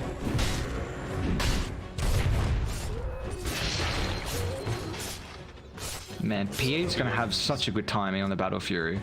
Yeah, damn effective. He's just trying to harass Masros here up on the top side against Zephyr. He knows that he's not under any sort of risk of dying, at least until he hears that that beeping. Oh, it's starting to get his way, but Raven not quite in the position yet to do it. Well, I say that.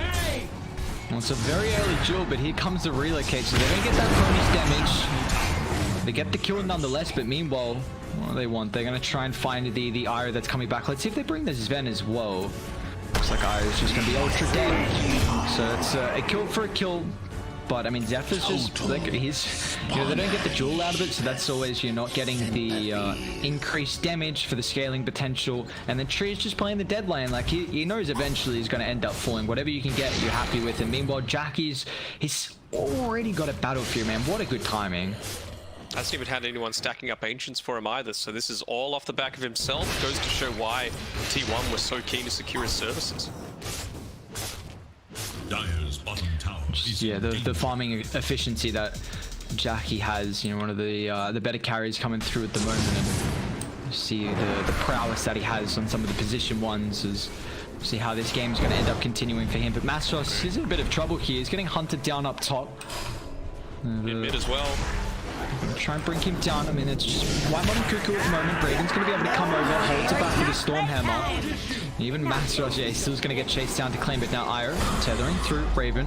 Has the God Strength if he wants to pop it, but the cold control's not there at the moment, considering how speedy Cuckoo is. So Mastros unfortunately just feeds a kill over to the Phantom Assassin, running to the triangle, and they don't die mid as well. Jabs off too. What's the situation like with these remote mines as well? Looks like there's proximity mines here underneath the tier 1 tower, behind the tower. I guess see if they can bait them into a dive potentially down bot. I mean, that feels like that's the only spot they can really take a fight at them. There's already an Aghanims as well. Oh my lord. I mean, Dire just... They've got a 4,000 net worth lead, and they are really going to try and use these items now. You see, they smoke up. Cuckoo's got Treads, Brace, Soul Quid, so he's going to be incredibly tanky. We are finally seeing Jabs kind of posture around the triangle to drop some mines just to protect this Ven. This is something that you highlighted, that it was going to be pretty difficult for T1 to infiltrate. They might still find Raven though. Pops the ultimate, just melts through the Enchantress now with the Gobble Off. Sun's up. Cuckoo's going to try and give the guy who instantly. And now Raven, he doesn't have this buff up, but he's going to buy back. They get the jewel on top of the backline as well. On Carl, he's in trouble here. The stun holds the Slaughter, so he can't get some protection to crush. Now Carl's going to get chased down. Jabs will claim it with the blast off. And now Cuckoo, see if he can run away here. Got the TP. He's alright. Looks like Zephyr actually. Oh, no, he's going to run to the status trap, and Jabs gets an extra. Oh, nicely done. Easy money coming. Force the buyback out of Jabs, but I don't know if that's worth it. Giving up the Snapfire as well, Creant as well at the end of all that means it's T1's favor now. I thought that it was just all alright then about creating space for Jackie, allowing him to get this Desolator ASAP, but he ended up using the TP anyway to try. Whereas they don't have relocate, so he's not 10-15 seconds on his TP scroll. And IO duo getting his way. We see at the moment though, T1 still being able to hold a 4,000 net worth lead. The issue is that just the farm on the rest of the cores here from Fnatic is really lacking at the moment. That the Legion and the Dragon Knight aren't able to kind of keep up with the farm that the Zen has been able to dish out here. I guess Moon, he does have a Blink and Legion with the Blade Mail, so they're kind of first real items here. We'll see how that's going to be able to impact through their fights. Jabs though, mid. Might just get solo killed from Whitemon, considering he's got this Centaur Conqueror. Uses it early, but it's not going to matter with the impetus level 3, so the cooldown here even now picks up an extra point in it, so 0 the cooldown now. Got a little bit of additional help now. Zephyr's hit up onto level 8, so he's got that 1 point in the living. Generally, it's either level 4 or level 8 that you go at, but just valuing the doubling the death seed. Radiant's bottom tower has fallen. Dire should look. See people be a lot more sustainable. Potentially chain low. Here's Whitemon. Doesn't have the nature's attendance to heal himself, but oh, nice cobble up. And the mine zone. Cole's going to be careful. Can he still get the dual victory with the relocate? They'll wrap through. T1, Cuckoo's thinking about going in. They've got the death, so you got to be careful. They might get picked off with this minor Sama just burst through. They're going to go for Jackie. Instantly brings down Masteros. Still hunting though. Raven showing the lane. DJ doesn't have to relocate, so Jackie's going to move forward, but without a blink at the moment here on these other two next to him, they won't have that catch up. Although they still have the ward, so they might actually see Raven farming the hard camp if he does do this. Oh, Raven. No, he's alright. Going to the triangle camp instead. Okay. You always love seeing that tilt reaction against a techies, right? You die, 3 sentry wards purchased immediately. Well, speaking about the techies, Jabs doesn't have too many mines. It's not going to bring down Cuckoo here. And this is the threat of the techies though. Like, killing Kim is so awkward. He's got a force, can always suicide, and I guess they didn't have vision in the back as well, so you kind of knew Raven and I were in that area. And the Enchantress, you highlighted how much vision that Whitemon's going to be able to provide, just constantly seeing like the Centaur Conqueror running deep in the line, scouting out where they're farming. These are 3 really close observer walls to each other, by the way. They're in jungle. What's going on there? Well, middle one's probably a misplace with sentry ward being popped down. They might try and have to force a fight down bot then, considering, because they don't have... They got a ward in the top side of the jungle, but really needing to make sure they kind of play around their vision advantage, considering they place 3 as well. So it's going to feel a little bit wasted there if they don't use too much. Probably waiting for the Phantom Assassin BKB, who Jackie's got the Mithril Hammer. Although they are grouping up at the moment here from T1. Going to try and de-ward around the river, knowing that Roshan could be a potential objective as well, as they're actually going to walk in the pit for Radiant. Well aware of this. Rosh is falling pretty low here.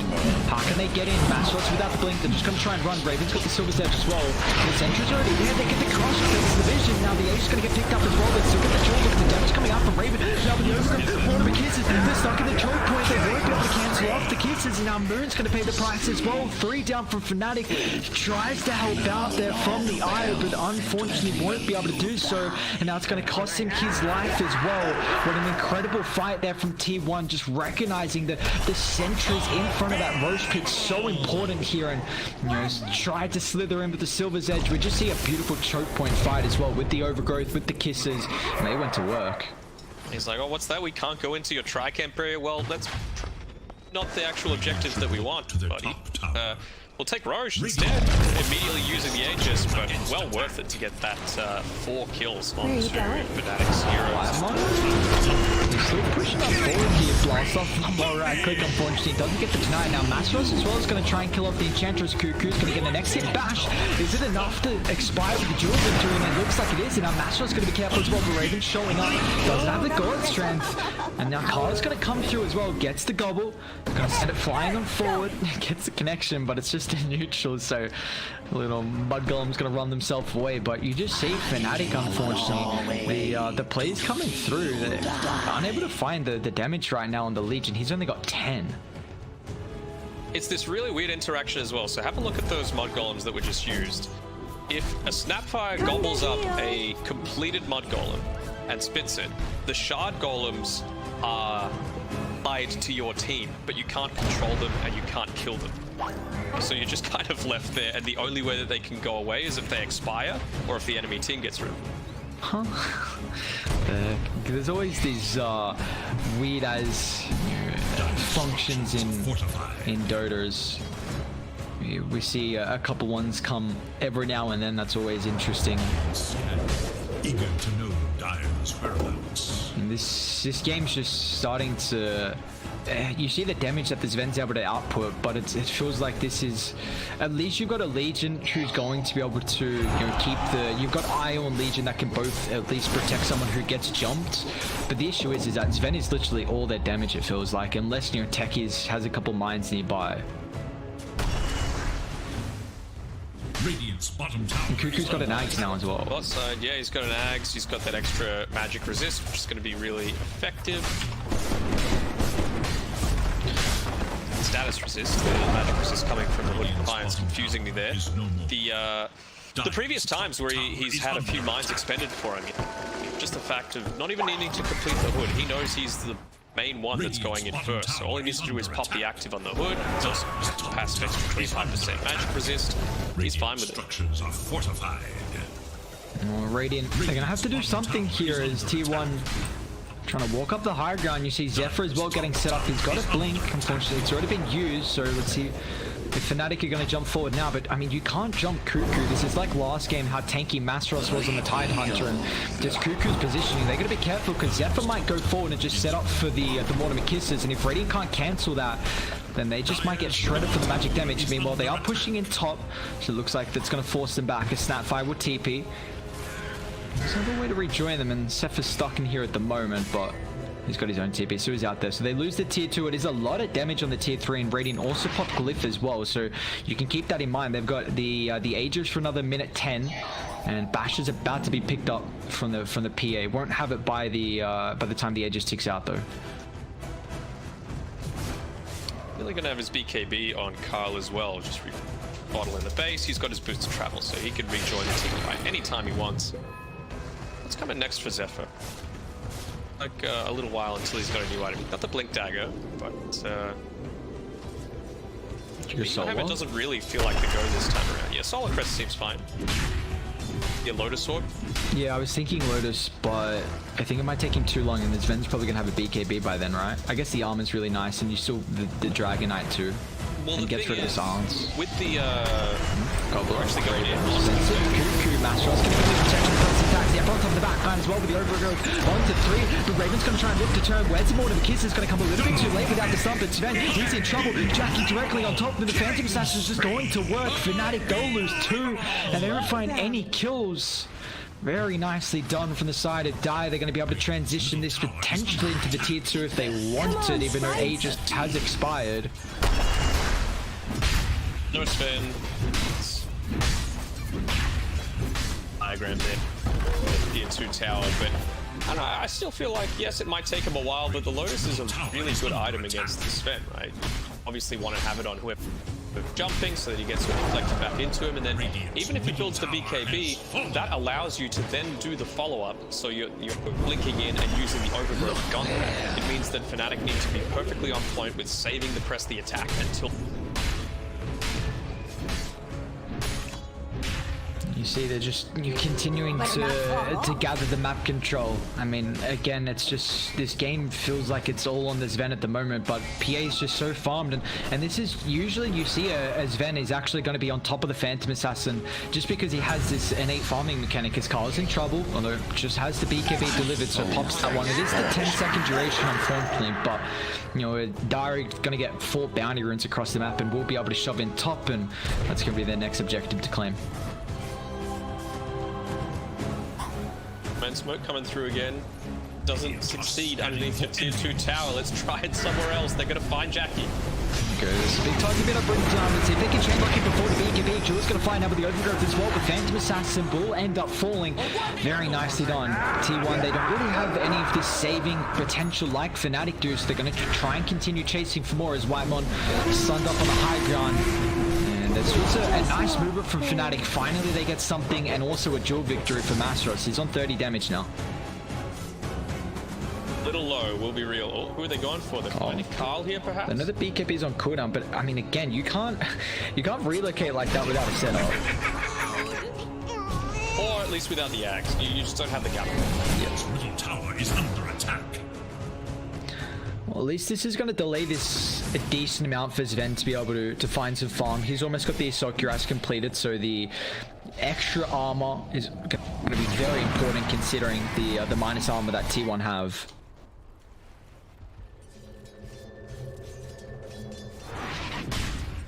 And it's just the nature of split push as much as possible. He's nearly hitting up onto his level 18 as well, so damage is going even further. Slow as well, really effective when you've got something the tree still be grouped around the same overgrowth. It was changed a while ago, but now that it is again doing damage per second. Yeah, they've got more of this kind of, you know, wombo combo that we can see with the double team fight. Fnatic at the moment though, they are kind of baiting up top. They got a bit of a tinker ward and also a nice lean ward as well, further pushed up, but this is just time where Sven's actually not hitting any creeps to keep in mind. Oh. Zephyr's spidey senses are tingling. You would think that, you know, Wave all the way pushed in nearly at his base, he would want to stick around, but something's up. Not be any part of that. Well, bot shoved in, no one's taking it. You see, they are pinging out top, but looks like Carl is going to go all the way back and take it once it's inside the base here. But they also have this deep observe ward near the triangle area, which didn't see anyone until now. So they see Moon trying to scout out and get some vision down. Roche is going to be up in about 50 seconds here. This is giving Jab some time to set up the mines, but haven't really felt as much impact on the techie so far with how he's been able to, you know, position his ultimates and even the remote mines as well. He's got none in Roche. They won't have any vision. He's actually tree. All right, well, there's all the mines. No such thing as too much damage. Oh, I hate this hero. Invisibility. Gonna be quite nice. I guess he wants to hold Philosopher's Stone at least until it... Aghanim Scepter. Yeah. Oh. I was told there'd be a mushroom cloud. Mushroom cloud. All right, what do we got? So Roche gonna be up in, here we go, 5 seconds down, so we'll see if Jab's gonna be able to get set up and, you know, place some mines around this high ground just in case they can bait the fight back, but Whitemon's already scouted this out, and Dire gonna take it so goddamn fast. So Radiant, they've always got to keep this one in mind here, because it's falling, and again, Techie's having no mines in there already. This means they've got no vision and unaware that it's occurring. See you later. Who are they giving the cheese to?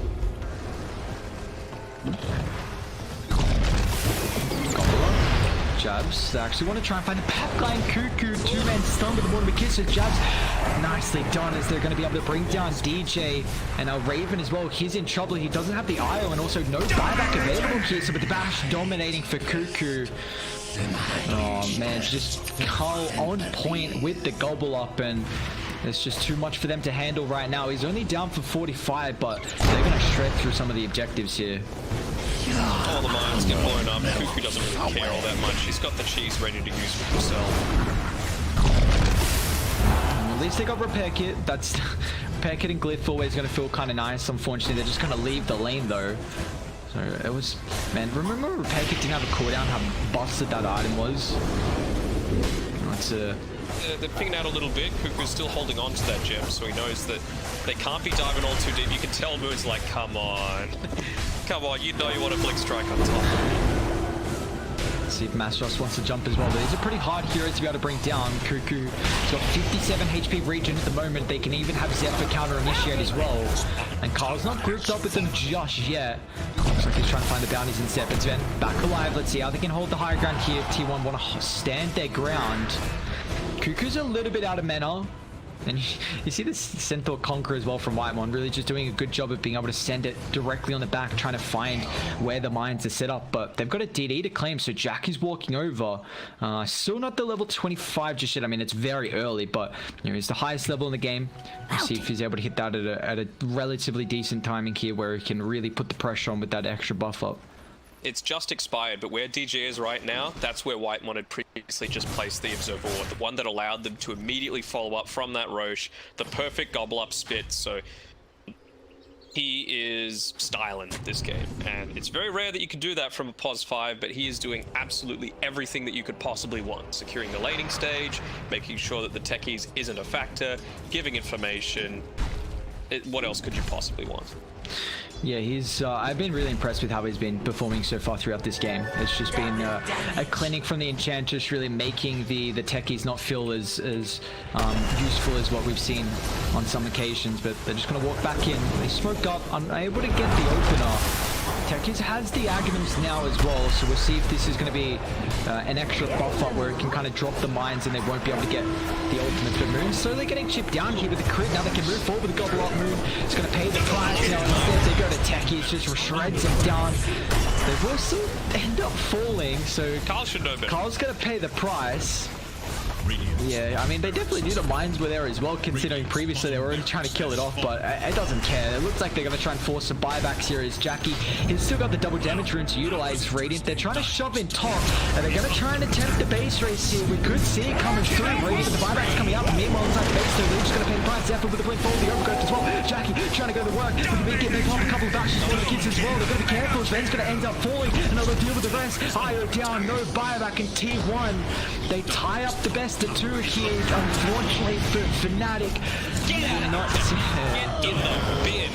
Oh, thank you, T1. Hopefully we never see this here again. yeah, it always feels good when a tech is just has absolutely no impact. Now it's just gonna maybe make them think otherwise about picking it.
It is Radiant's ban.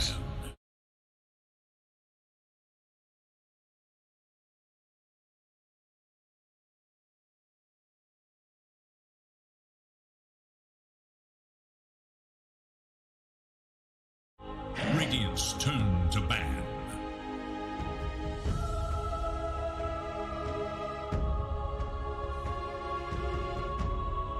We've got our second series all set to ready rock and roll. TNC taking on Motivate for the BTS Pro Series Season 4, powered by Monster. And Denog, this is going to be another incredible matchup here. It is. I mean, TNC Motivate probably feeling like they could have started this tournament a little better. They're sitting 1 and 3 on the game scores so far, compared with the 3 and 1 from TNC. It's got friend Febby standing in there for TNC, and a few faces on Motivate if you haven't seen the first couple of days. 23 Savage in the carry role, and Nevermind from Laos is in that off-lane position, seeing Jackie and Mastros respectively. So we'll see how they opt to go about it, but TNC, they've looked pretty damn impressive so far. Yeah, we saw them yesterday have to play with a stand-in. Chion filled in for Mr. Gabby. Yeah, Gabby, there we go, that's right. I was trying to remember who Gabby for a second, yeah. And what, so they tied that series up 1-1 between T1, so it was, you know, being able to still take, even though you're standing, I mean, Sean's a very high caliber player, so, you know, still looked very good there. And, you know, we see the opener, both very strong, laning stage position, 5 supports, the Undying and ET respectively. 5 seconds. Viper's been banned out, so it's something that TNC were picking a lot for KP, just giving him something nice and simple, doesn't require huge mechanics. I think that's one thing that we do need to consider a little bit. I'm pretty sure, well, I know that KP is playing from Australia, and Febby, I'm pretty sure, is still playing from Canada. So there's a lot of lag issues potentially to be taken into account for those two. Febby, importantly, he's probably playing on about 200 ping or so. So maybe if it's a bit less if he's on the west coast, at least 150 I would say. So the heroes like the Undying that don't require a huge amount of like, you know, split second decision making, as long as you drop it, you've got your flesh golem and you right click someone and occasionally get off one of the other abilities, you're gonna be alright. It's not like you need to get, you know, some blink stun combos off. Sack. I think old Lesh gonna get picked up as well, so Faceless Void. alright, Ooh, we have that was a quick faceless void as well. Well, they've got the nice kind of 1-2 combo with the ET Faceless Void, so a little bit of team fight. It's also nice because the Faceless Void isn't too strong of a laning stage hero, so the ET is going to be able to kind of offset that, considering how strong he is. I wonder if we're going to see like a Venomancer or something like that come through from TNC. KP really likes to play it. Yep. It's something that can not dumpster the Void, but slow him down enough that the Leshrac and the Undying and quicker heroes that TNC sometimes like to pick can make the impact before Faceless Void becomes a big factor. It is Dyer's ban. Yeah, even the Beastmaster and the Slider also, their value just ramps up even more, considering the Faceless Void getting picked up pretty early. So I'm intrigued to see if Motivate what they want to ban out. I mean, already getting rid of the Viper would have been annoying. Getting rid of 2 carries here. So at least not having that matchup versus the Void, but it is now going to give KP a little bit more options with how he wants to go on the lane versus the Void. Speaking of KP, like I mentioned, he's down here in Australia with us. It's a little warm here. Of course, December means summer for us. Christmas and then going out to the beach is always going to be very nice. And well, it's a bit hot, so I'm going to finish my ice cream. So yeah, just cheeky. Oh, it was the crack probably as well. Yep. I mean, 10 seconds remaining. you are the ice cream connoisseur. Let's see, how is it? Like all ice creams, I rated a 10. A 10. Can't go wrong. Well, there's got to be one that's not a 10. Like, there has to be just an absolute crap flavor. Dyer's turn to pick. Big fan of white chocolate because essentially it's just sugar, you know? Give me something like that. Isn't chocolate just sugar? Yeah, but you got cocoa as well, you know? Yeah, but hey, that's true. That is true. White chocolate, a little bit more level of sugar. I am 10 seconds remain. about the draft. I'm a big fan about the Shadow Team getting banned out here. I think you 5 really, seconds remain. against a Faceless Void, it is incredibly important to have a saving support, really just to disrupt a lot of the damage on one hero in the Chrono, and also it would have enabled a Shadow Demon and a Leshrac a lot more as well, because now you have this easy setup that can just make the plays, and also for ET's follow-up as well. He relies on a setup, so huge fan of the Motivate ban there. And now they go into the Void Spirit. It also means that if Motivate wanted to do, let's say, an Elder Titan that wasn't a position 5, let's say it was a core, you just pop that Demonic Purge onto him, and the Astral Spirit actually gets removed.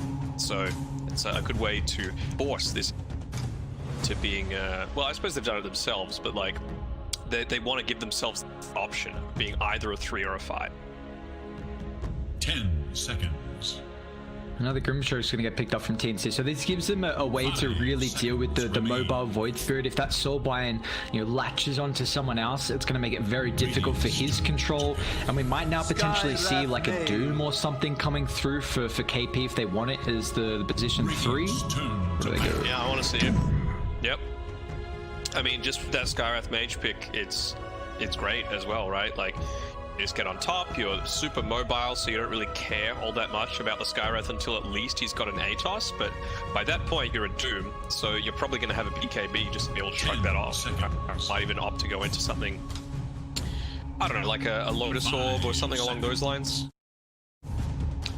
Probably a little less. So, yeah, good against the Void, good against the Void Spirit, good against the Skywrath Mage. Why not? I think you're going to need to try and go for a hero as your position 3 that's really able to play with the Skywrath Mage. This Mystic Flare doesn't have the longest cooldown, especially once you get a couple more levels in it. They ban the Terrorblade. So what, they think it's a Void support? Maybe like a Titan 3, like we were thinking.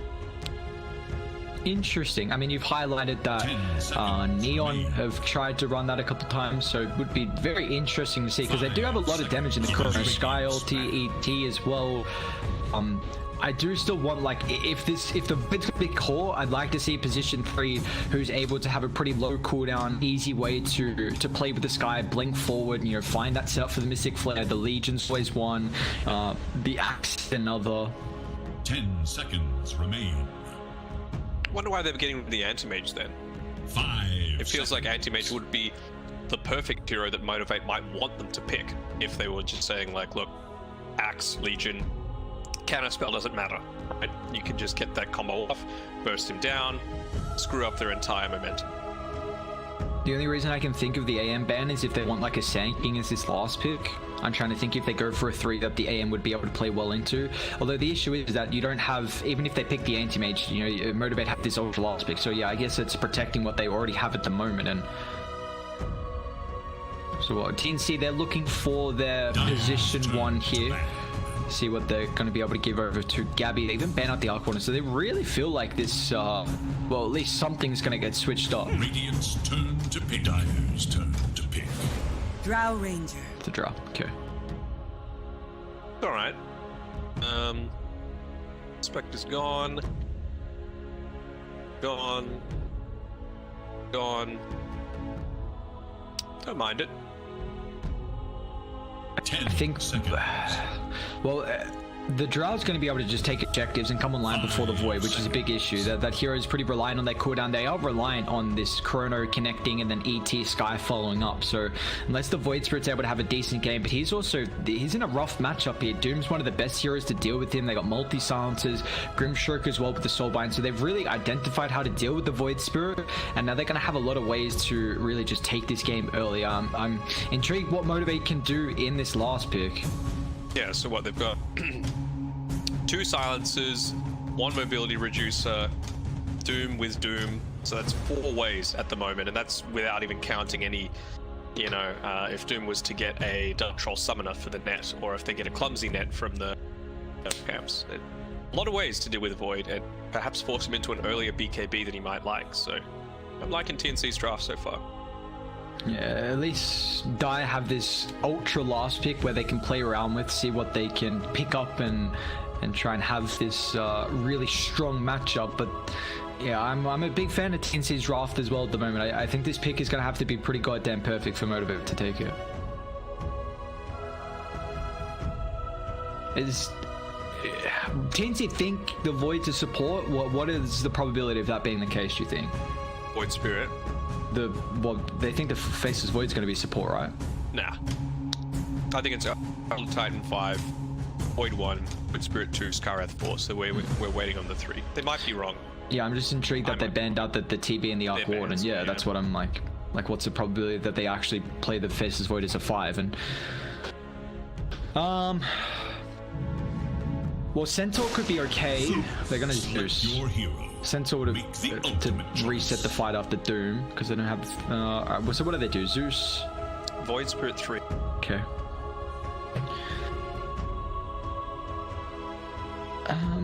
Man, this was a night. Fearless. He's playing mid against Mel. It'd be an okay time.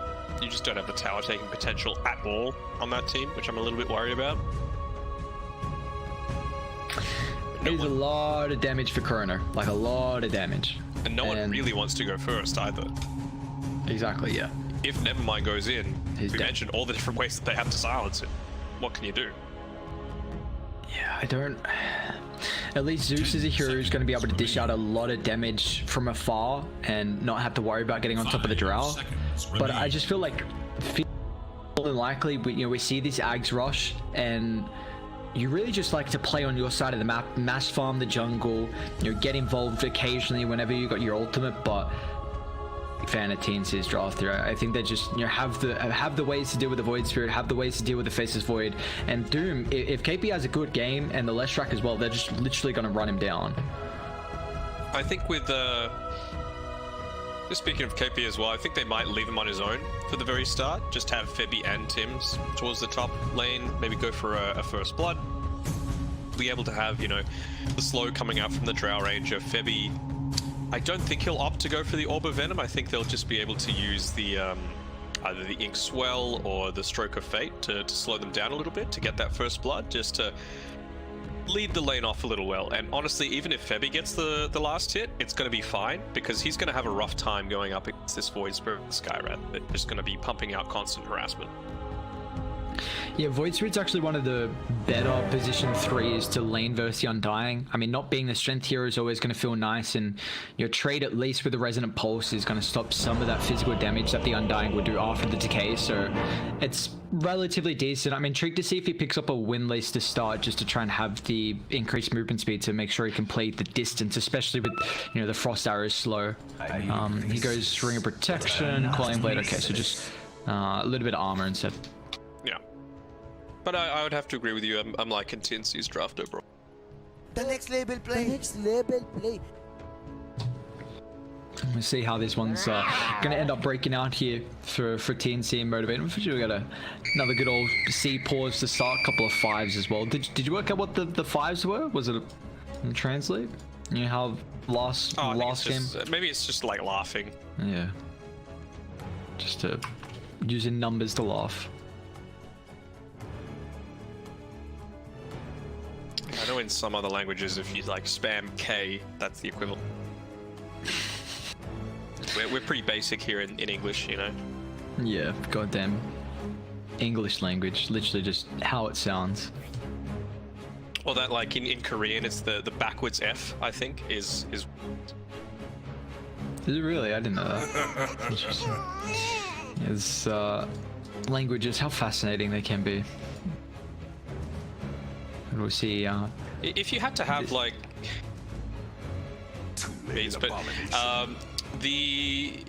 if you had to have any sort of superpower or ungodly ability, I think it would be really awesome to have be able to speak every single language, Yeah, I agree. I think, there would be a lot of goddamn awesome superpowers as well.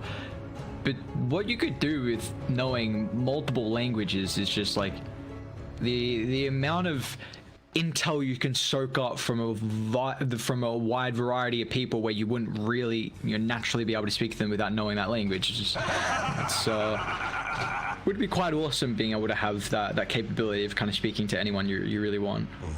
Yeah, like when you're taking the train and there's these people that are talking about you, can actually understand what's going on, you know? You're like, you know what? My shirt actually does look nice. Don't talk shit about me. Yeah, still talking shit in another language, and that's when then you can, you know, they don't think you understand, then you just hit them back before you get off the train and you see something and you're like, and you say, actually, my shirt is nice, thanks for that. And then everyone stands up and claps. Yeah, just the claps, the perfect way to end it. And they're like, ooh, and then they feel like they're the dumbasses. They're like, oh, what the hell just happened?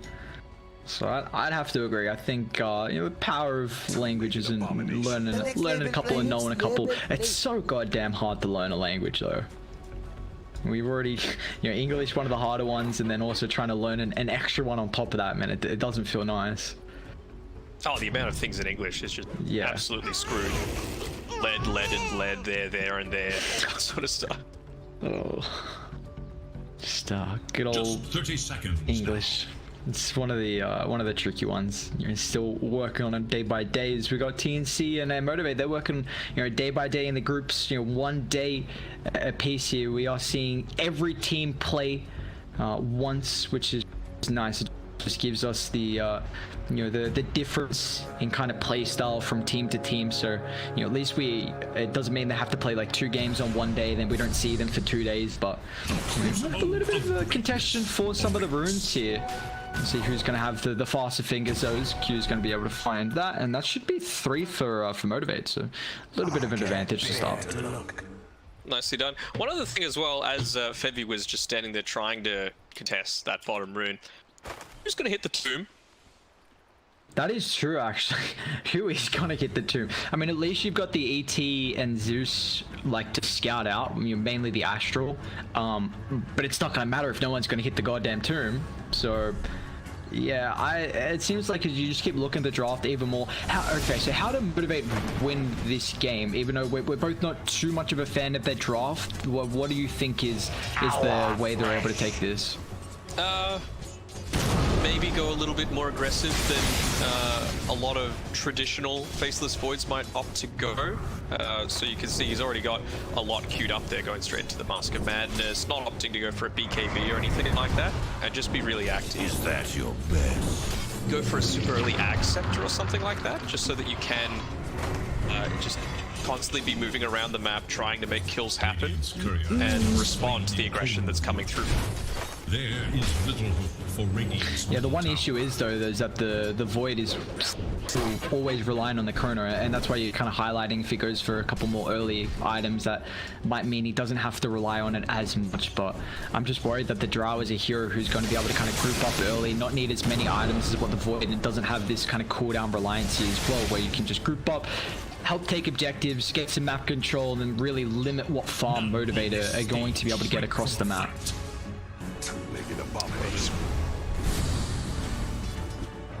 Gabby, he's been pushed underneath his tower. He's not going to mind all that much, just because it means, you know, Row Ranger, you're happy if people aren't in your face, taking some of your health away. But the pulls happen, so the lane equilibrium should look to reset relatively soon. Just rushing straight into this ACOS here, so you can see from Motivate, that is kind of the name of their game. Of course, with the Skywrath, it's always what you want to do, just go for these pickoffs, but it's just even more vital. Going for the first item earn on Nevermind as well. They're just going to look to snowball through that. At least with the Void Spirit in the offlane, it's going to be a hero that can play, you know, with the Skywrath Mage. If he doesn't, I'm intrigued if he does go for the Scepter as the next item, because he's going to need something defensive this game. You know, he might just go BKB pretty early as well, but you know, you jump forward, get the Remnant to set up. Even Atos can just set up for the Remnant. You know. Just gets away. Timing on the only level 2, so having to be very careful about when he opts to move forward too much. Would have been a dead dodo if he was standing there next to the Ink Swollen AP with the Frost attack, by the way, so very slow mover. You see, Febby will be able to scout out that this camp is blocked, and Q was trying to body block it himself just to make sure he didn't reveal that the wall was situated there, but unfortunately Q got pushed out of the range there, so I wouldn't be surprised if Febby's got some... It's actually not bringing anything out, so just a ward clarity and sell no sentries just yet. He's got the Undying set that I want. The one with Top, actually. Can they bring down the Void? Tim's doesn't have the mana for Stroke of Fate. Let's see. What's the set? The one with the tomb? Yeah. Yeah, that one. Yeah. Awesome. It is. Maybe speaking of, he might be going down on this bottom side. He's getting chased up a little bit, but the frost arrows are gonna dissuade them, trying to chase him up. That one armor on Q might be his downfall, and it is. First blood. Gabby, nicely done. He's going to be able to pick up first blood, and now Nevermind as well, continuing forward. He's got the Remnant. He's got to run into it on the Drow Ranger, and now Nevermind with the fall. He might be able to get an extra, though. Febi's still pretty hard to bring down. Okay, he's up a couple seconds, but Dissimulate under the tower. Nevermind gets a double kill to a bot. Really nicely played, and that's all solo experience for him. He's already level 4 and 3/4 in. See it. Trying his best to shove the wave in underneath the tower. Drow's going to get there in time, though. Far up. They soak up all of that experience. KP because of Mr. Boombell. That was the X-Well, just in combination with the Scorched Earth. All this increased movement speed, you're going to get someone in the stage, and Savage is doing a pretty good job to make sure that that's not hit. Yeah, you even got the frost attack slow as well, just to make it even more difficult. That if you get the right click on Savage, and even if he time walks away, you should be able to follow up and continue chasing. So they do have to be relatively careful, which I wouldn't be surprised to see some aggression eventually come through with like a rotation to really put pressure on. Because Arno, I mean, he's got 3 points up in the Edict.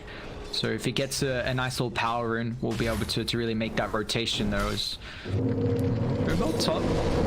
Might get gone here, KP pops the Scorched. And now he's in trouble. He doesn't really have a hero that's going to be able to help him out in the position 1. They do get Gabby though, down bot here. So we see Nevermind is having such an incredible lane so far, but it's a 1-for-1 across the map. Second death here for the Drow though. A lot of damage that earn, was just coming back into the equation. Much, what's the net worth looking like? Across both of the position 1s, it's essentially identical. So Doom's always going to have a favorable lane against something like a Faceless Void, just due to being able to sustainable. Giving him the extra armor was obviously a godsend for something like Doom. Down bot. Nevermind. See now, just might be extra death for Gabby. Going through, this is a great start for Motivate. Febi might be in trouble as well. Unfortunately, Nevermind unable to follow up with the ultimates, but Febi's slowed down thanks to the concussive, and now they're blocked up from the trees as well. That's just more urns, and they've got a catapult wave too. Unfortunately, no creeps to be able to keep that one alive, and not like the Void Spirit can really tank that up. So your bottom's not going too great. At least top will see TNC and have a nice time, but they don't want to die. Boombolt, last right click will be enough. I'm just going to claim that. That's his first kill. A little bit low on the old HP as well as Savage. He's going to time walk that one off, but in a position where he can just go straight back into the lane. Inkswell's coming back off cooldown in another 3 seconds, and it wouldn't surprise me if they tried to make a dive under the tower. That's why he's positioning himself so defensively.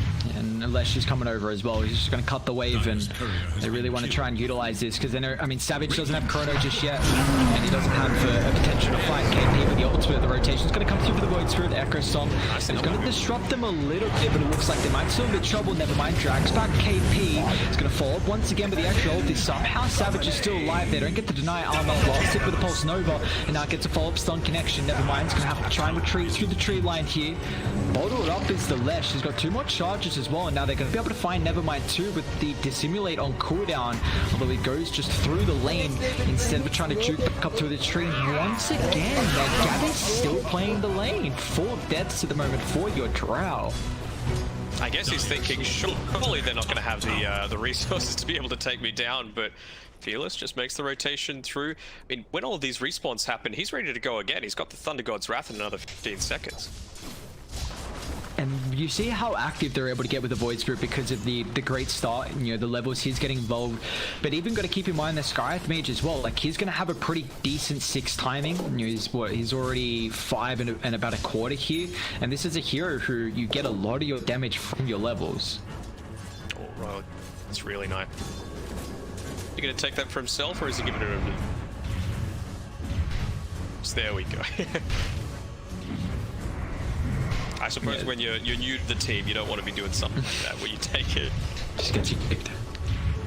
Illusion. So we just check Facebook, and immediately it's like, Trust have come to the terms of Nevermind's separation. Play next level play. Look at this big farm by Gabby. My They favorite get up move. there fast enough though.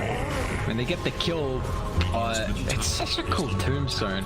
And it opens up a little bit. Yeah, that is really... Wait, can I... Roto? Here we go. They're getting onto Armel here, but it's a level 6 Faceless Void against Pulse Nova at Armel. Invitation's coming through just yet for the left track, and now thanks to the Skyth Mage's Ancient Seal followed up with the Thunder God, the Wrath, Motivate have been able to find their 9th kill of the game and utilizing that Chronosphere as well. So, I mean, you do see Gabby at least wasn't contested with farming up around the jungle side, but man, Motivate are playing this game very well early. Dire's top tower KP's going is boots under to travel. attack. Yeah, I think you just need to be able to chase down as much as possible. You know, force the Faceless Void to put a few more points into the time or just to be able to get away because... Never mind. Radiant's bottom tower is under attack. Is it just like the immense amount of movement speed we just want to continuously like chase him down, like the Sky, the Zeus, make sure like the Void if he time walks just to close the distance? Yeah, and you know, you're pretty decent at pushing lanes if you're on your own, and with the start that most Dooms have, you're never really going to have any danger of people trying to kill you, or at least being successful in their attempts to kill you, and that means you can do that on your own, and then when everyone else is grouping up, you can just go ahead and kill them. Gets the kill, is now going to choose that kill as well. That's a little bit too antsy there, as you saw the attempt with the Void Spirit and the Skyth Mage to set up for that Mystic Flare. They do get a bit of a streak there, 473 gold for Armel getting the kill on top of the Void Spirit, but it does cost him his life around that 10-minute mark. So we got the bounties and also the first outpost getting controlled. Were you watching? When Boombell's going to get his first point into the natural order, such a valuable value point you can get, especially when you've got something like a Skywrath Mage and a Zeus along your team. 40% magic resistance reduction. Effective. Oof, that's gonna be another nice one for Fearless as well. Keen Optic even gets an arcane route too. This some of the better neutral items for someone like an Intel spamming hero like the Zeus, and so just continuously farm it up. I mean, he's already got 2 components of the Agnum, so he's going to have a very good timing here top lane though. Might have some aggression as the Tombstone drop. Never, and man, immense amount of damage with that Soul Rip. He doesn't have any ultis though, so he's just going to get chased down through the trees, cuts through the zombies, instantly finding him, and he's going to beat his demise there as KP will claim. But they just smoke up instantly though. They really want to continue hunting, try and get through the jungle, because you know, roundabout aware of where the Zeus is going to be positioning, although instead they might just try and go for Q, showing in the lanes, but they don't get something like a Zeus, so the smoke for support, but they're going to catapult too. Do they want to utilize those pickoffs to push? I don't know if they're quite in a position to just yet, just because they used the Tombstone previously. I think you need that to be able to fight around. Dire structures are fortified. Because the double boots of travel Savage actually might be getting set up from KP. Needs some help that's going to come through from the outpost, but Radiant's it could bottom be tower TP is actually under on attack. Tim's, so just going to back off. Excuse me, farm this wave up a little bit here. KP just plopping himself in that lane.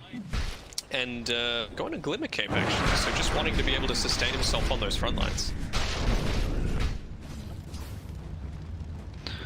At the moment, I mean, we've had a very even game so far. Just a 1,000 net worth lead for TNC. They do have the Chronosphere up and ready to go for the Void if he wants to try and make a play happen. I mean, if the issue is though, if you pop that Chrono, then it's really going to enable TNC to make a play knowing that the big ult is on cooldown.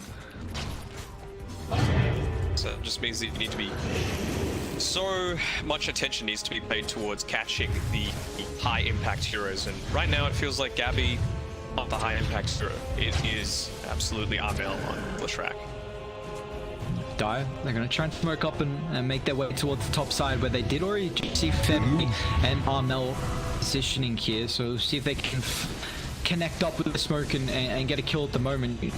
But keep in mind, Radiant, they've got the Doom available, you know, the double Doom as well if the Soulbind's there. He's putting his body in the way. Back. You know, there's no team nearby. Drop the corner. Oh, it does. Attempted TP, but unfortunately just gonna cost him his life. I mean, it is a chrono from Savage. You see instantly, you know, Cape is gonna shove in, but it's gonna get pushed in as well. Is the Glimmer Cape now completed for the Doom? So just that extra magic resistance and, you know, some help inside the chrono as well, because they're gonna have pretty much all magic damage in chrono. Oh yeah. He's up to go for a Midas, so he's catching up on levels. Almost reaching that level 10 mark, which is going to have. I'm going to go for the Gust Blind just because, you know, it's only the Faceless Void that you're about that kind of damage. Zeus using the illusions to try and stack up the jungle. Febby. Nimbus. It's just going to be another little pick off for them. Yeah, the Aghanim's already completed for the Zeus that was actually freshly picked up here, so still haven't really seen like a full brawl in a team fight, but it looks like Radiant might want to try and do so now. Nimbus can pull down, the Chrono's down as well, but Smoke's gonna pop belt. It's a bit of a tricky spot here, then 550 movement speed. KP just races down the Titan. Both teams are still holding this 2-1 tower, so you see it is making it very difficult for them to make these aggressive infiltration movements into the jungle. They're just allowing Gabby to be able to catch up to try, and Zeus and Void just continuously farming up in their jungle safely too. What I'm looking out for as well is, like we mentioned before in the draft, A, how are they going to get tombstones in team fights, and B, how are they actually going to take objectives on them? Lucky enough that this bottom lane was pushed out because of how many kills that he got onto Gabby that he just had to lead the lane. Otherwise, they probably wouldn't have taken any to this point. So it's goes to show how well the lane phase is, how impactful Nevermind and Q were towards his team, that team's chances. KP, look at the TPs, you're actually going to get it up. Oh my god, what a spot. They scouted. That was a bit low. Now KP actually top. He's going to try and find Fearless as well, who's in trouble here. No way to be able to cancel the TP. Commits the Doom to it. He can't even get out. Even need too much ult there, and that's a big kill. It was the first step for the game here in the ball mid though. They're trying to go on top of Febby, who will end up paying the price. The Void Spirit and the Sky's Mage. This is almost 8 toss completed as well. Just needs about 65 more gold until he's able to pick that one up. And then put the Yule Sister as well on Nevermind now, so I mean that is one way to slow down someone who's rampaging forward like KP. And onto him, a lot of that chase potential that can come through. Dire's bottom tower is under attack. Savage got so far. So we're going to go for the MKB as the next item. Quarterstaff, Javelin. He's they haven't been able to find him as many times this game as what they would hope, and if Savage can really start to find the items, the thing is the trial had a bit of a rougher time as well, so kind of was forced to go for the Midas and get the catch up, so we haven't really seen him getting involved much to group up and take these objectives. Usually Drow is very that lineup would take a T1 mid at a decent timing, but that's up for Motivate. Okay, we just continue the push forward on the top side, making sure that it's always an area that is a little bit concerning for Motivate Trust. He's forced to keep himself here. He's worried because of that last death that people might look to rotate through onto him, but mid lane, it looks like they've Nevermind. Nice corner fight for the now with the combination coming from Boom straight on top of the Drow Ranger. Febby's in trouble as well. The sleep stops the damage on the left track, and Arno full stipulation, so they just find the rest of the team and now turn their attention to Arno. He at least gets a kill before he AP coming over to think about cleaning up, but not much you can do without the Doom opportunities. Savage, massive current, and if they kept on the abilities there throughout the duration, they will be able to bring down TNC. It's team fights like that are needed to be able to then go on and take these powers. The team immediately going to start to come out here from the Grimstroke. KP starting to move in, but with that Glimmer Cape, not all that effect when you vision from the Zeus. Do at least get the T1 mid from Motivate, so that's a massive fight there. You see Savage now is top of the net worth. We've got a 30 kill game so far, about 18 minutes in, an incredible one for Motivate to really get some further control. The issue is it did pop Chrono, so we'll see if we really want to try and make something happen. I mean, Drow, you've got Doom available. We haven't seen that double Doom combo with the Soul and just yet. I don't even know if we've seen this, but that's Blink also completed, so at least the positioning from will get a lot easier. They did end up getting the ATOS from that as well. Also the magic wand. Just going into win lanes as well. So obviously needing movement to be able to deal with this threat. Not only the Doom, but the track as well.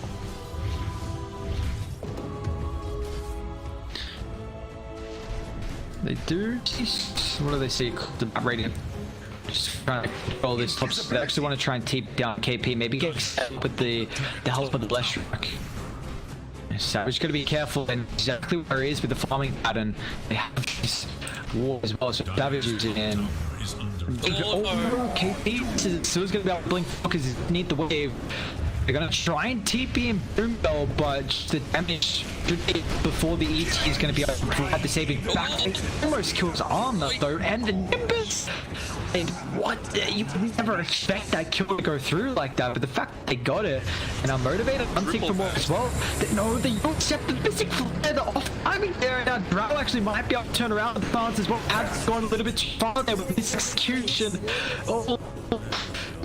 Of using there, we've got an 8 to set up, so they just end up losing. It felt really nice with at least Void offsetting kind of the death there, getting that less kill. And now Motivate lose 3, and this tier 1 tower might be the price as well. The kind of thing, if you make a play like that, the draft TNC is the perfect type to be able to punish. Yes, you don't have the little trap, but you've got a Drow Ranger that's able to just sit back, not worry about anyone moving in onto it. Void. The Chronosphere though, but all that doing defending that tier 1 tower because it's gone. Fed, it looks like he just went down here, but he's trying to run away. No opportunity there. 100%. We get that balance. What was the control looking like? Just a 2 for 2. So we might try and make something happen though, considering what is Savage got. He's still working on the BKB, but he does have the corner if they feel confident with smoking. BM's coming through. No, doesn't look like it. I actually opted to move out the instead of the Astral Spirit here on the Elder Titan, realizing never mind, he is playing a pretty damn good game. He's died 4 times. To create a ton of space to allow Savage to now be on top of this network. He's going into his net, and that's when they're going to start giving the rolls a bit. That level 2, giving a lot of benefits to this Zeus and Skyra. They also have the ancient max out, so 45% increased magic damage. They are probably going to see. Actually, they're going BKB. Lush is going to blink, shoot off. Gabby, he has the BKB now completed. So this actually could be pretty big for Radiant for the timing for the Drow range if they want to fall fight. Okay, he's pretty close to his own as well. Yoga Axe 2100 gold, I think so. I think close to, but he's going to team. I wonder if it might have been using the Nimbus just to make sure that, you guarantee there is no Doom or got vision to be able to scout out if he does start to make those moves toward the top side. You can pick him out on the way. They saw Boom Bell walking through the jungle, so they're well aware of pinged directly with him placing it behind the tower. So the Thief really want to smoke up a bot. They're not set up in the moment. The issue is that you've got a very way to scout out like a team if someone's already set up in the jungle. They might just Roche instead. It's actually Radiant's car, so they're just gonna walk in. Got the Nimbus to check, but it's gonna fall pretty fast here. It's going to be a very nice trade. Damn, Australian internet. Yeah. It's Fabby. The Canadian internet. You would always presume it would have been the goddamn Aussie internet. Yeah, just being able to take out that roast fast. They end up using the Flesh Golem to be able to do so for that extra damage bonus. And why not? They've got a team like Motivate where you're able to pump up so much damage in such a short amount of time. Chronosphere, obviously a huge impact as we saw at that previous tier 1 tower in combination with the Earth Splitter. So yeah, just wanting to secure things. Be nice and safe. They haven't even taken this tier 2 because Radiant did that glitch, so they can instantly well aware it's happening, but it's smoke. Unfortunately, it's going to be a little bit too late to straight him. Reclaim Sean, so Armo's actually going to be the one to pick it up. And so I also leave this T2 tower, so they don't get any actually. What the? It's so far for the team. Try to TP to prevent them from taking Roach, but they already claimed it now. They won't try to get another T2 tower. Gillis is waiting. He waves a little bit underneath the guy. Just make sure that the tower is threat, but sure TNC be enough. Just take the T2 tower, take away the outpost. Just gonna get out of dodge. Go. You can come out from map. Bottom tower is under attack. Oh, never mind for a little bit here. Be able to get rid of the Emperor Sawmill just a bit later. Though. I can't recall a single solo in this game. Yeah, no, yes, it's fine. I'm waiting for it. Very much waiting for it. Still haven't got the T2, and I mean, it's going later. And if this continues on, is there it's fading or?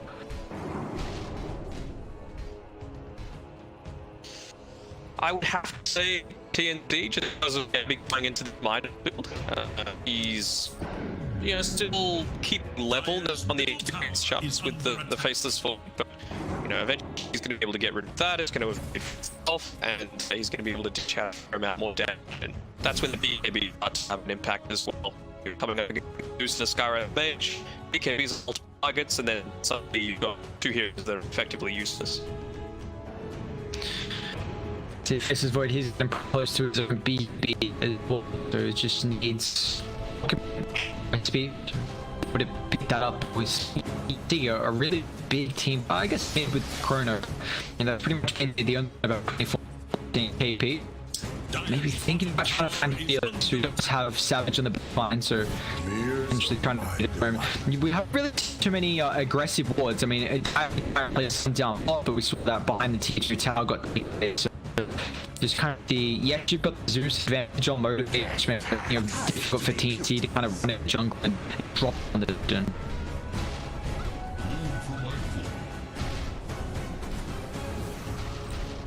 Hitting 3 balls on the Facebook, there we go. So just move extra time to cut your assault off that extra spell or two. Listen, that well, so he's, you know, very very close to the blood, so looks like he's up here. Okay, the cooldown instead of doesn't mind. KP. Clean pops BKP straight on him, so it looks like after this stage.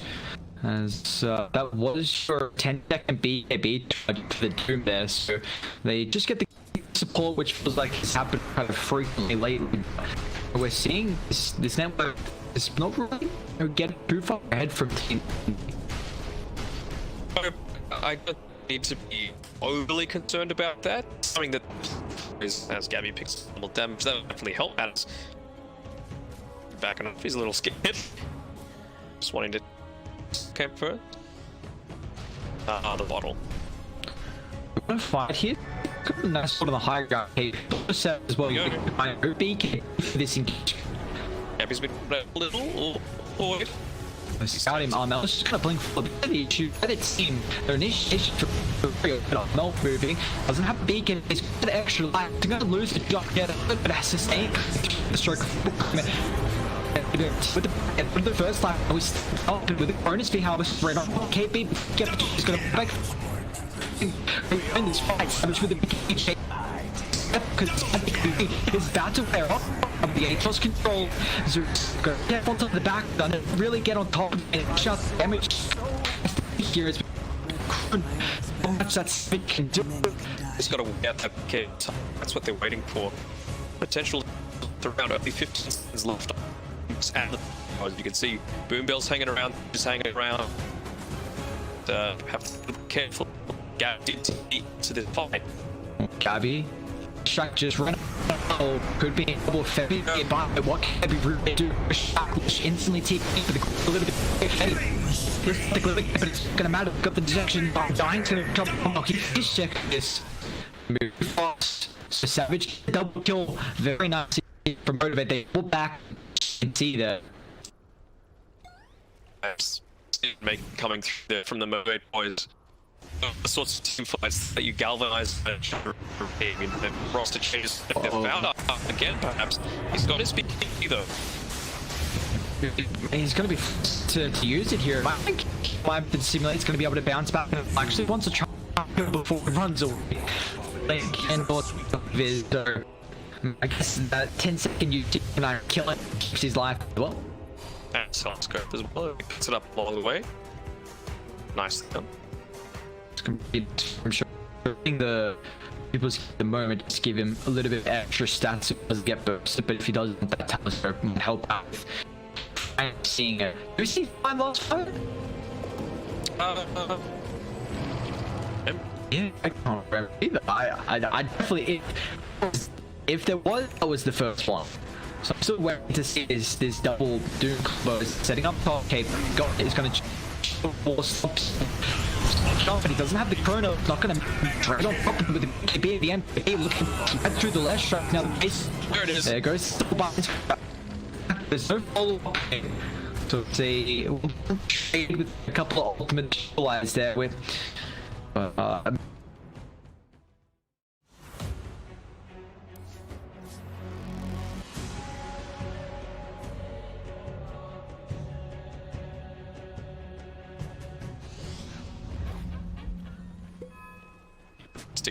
Smoke pop. He's gonna get fine here. Even with Gabby up at the side with the volleys. I find it easy to Let's smoke up and get a support. Yeah. I mean, Savage's chrono there. Q's in the areas the secret. Have the Zeus, but they really want to try and catch someone out here. That's the thing. I need to wait for Bill. You back up on that. Although they got pushing pretty hard here to it. Got breath mage. It's not enough. The BK 3 seconds. He's trying to force something out here, but moves 150 with that. So he's just instantly out, and there's bounty claim as well. But let's try and get that one. And that's an AI just as well for KP. Even more so now. Because nowhere a little bit, 8 seconds, just going to be able to continue being in on that front line, looking all too much. The combination coming US as well as the face support. And they don't really have this to support team as well. On this, you know, he could honestly do the disable and then reassemble his kind of stuck in the corner of that, and it, and they already have that duration there.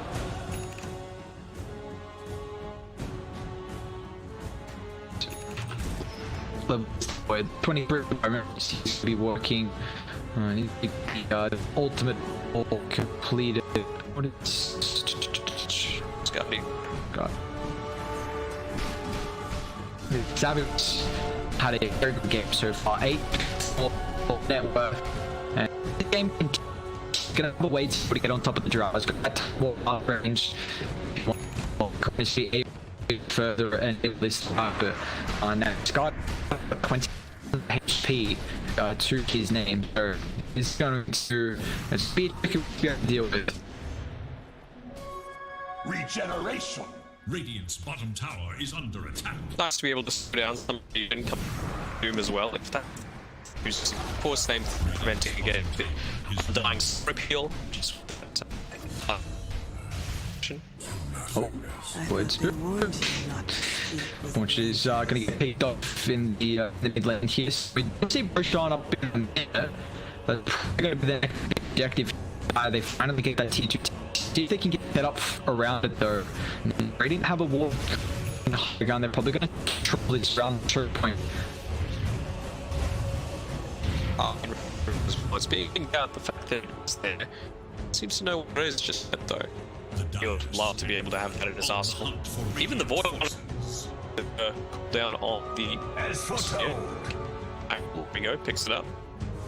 And can someone to this see that Roshan up yet boom bolt? Are they going to teetering forward? They're going to get out of the speed. They're going to try and dip up Spider Leg as well. They get a successful retreat, wanting to go too far. They did that thanks to the Thunder Group. Yeah, very lucky. Took him to basically just above 7%, so that Aeon didn't end up getting popped. Radiant, they're gonna speak up. Get that ward on the enemy's higher MP, but need to shove in before they try to make play. They're a little bit away from a 3-point higher ground with this where it might you see Boombell's starting position instead. They're gonna try and go on the side here and control the triangle. No, they can't. I positioning themselves a little bit. I agree, probably a little bit better. Whenever you see a creep just disappear with one hitting, you know it's probably. But all that time to stimulate, if you want to cut the opposite of it, sans KP to B. With this on down, KP is gonna have to back here. They do it very quick, but wasting it. Need Doomstone as well. Control the air for TNC. To stick around without the EQ being the tomb going to be expiring. This will allow motivated to reset and regroup and go for more as fair. It's fine. Gotta be patient. Got everything that they could possibly want to wrap up in 15 seconds. And no guns available. So 2 big cooldowns wasted by TNC. Now really it's time for it. Did they ever smoke? Because they were going to that. Yeah, I don't see smoke right now from Dark in the inventory. So look, I'm just do the old-fashioned way. We'll have some objectives up in about 35 seconds here, so if they will try and keep the bounties at the top, I'd even coming bot. I mean, they feel it's heading towards the triangle camp. So we want to maybe think things up there. This is just a game continuing to teeter around, just trying to get the lanes in a spot where it's gonna make it easier for you to make a movement through here.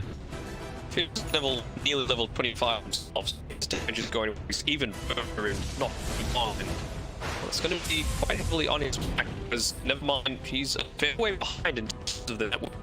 Nice laning phase, it just hasn't translated anything. I'll take that. Boom. Oh, it's the ward. It's taken away now with the Atos on Faith for give him some here. Bottom tower is Well, there's a little bit there. I mean, they can just cool down, so not worry much. So you'll see how difficult either team I did the draft that like all our motivate wants to go force. Kind of never mind have to be that sacrificial almost. It really his life multiple times. In 7 deaths, the lanes will be at least an effective factor. It's still really, I think honestly have to sacrifice his life to a last switch then to follow up with the current. I think obviously both and so with all the casters that they've got, there's no one else really that needs to be right click. We are the way to go about this. If you're able to cat out the backlines, then extra little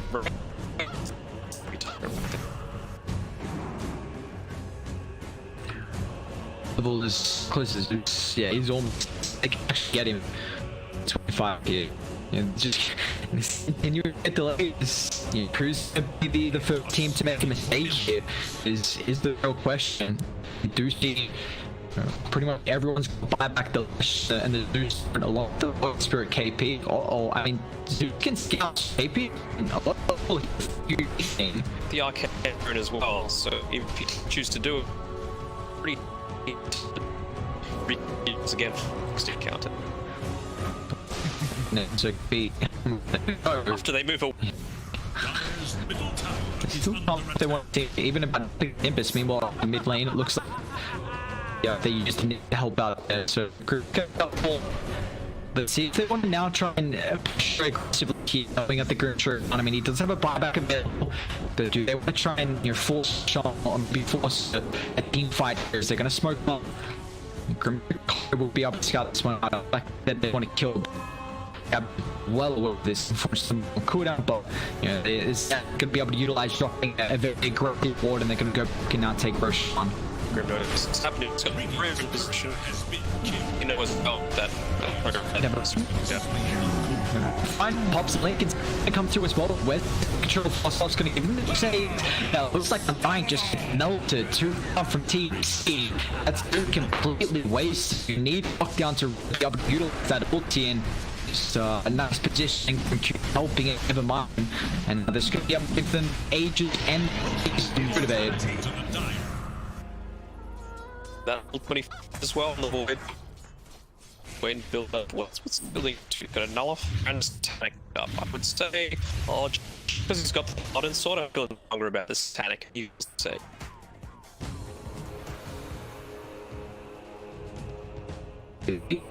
Managed to get found here.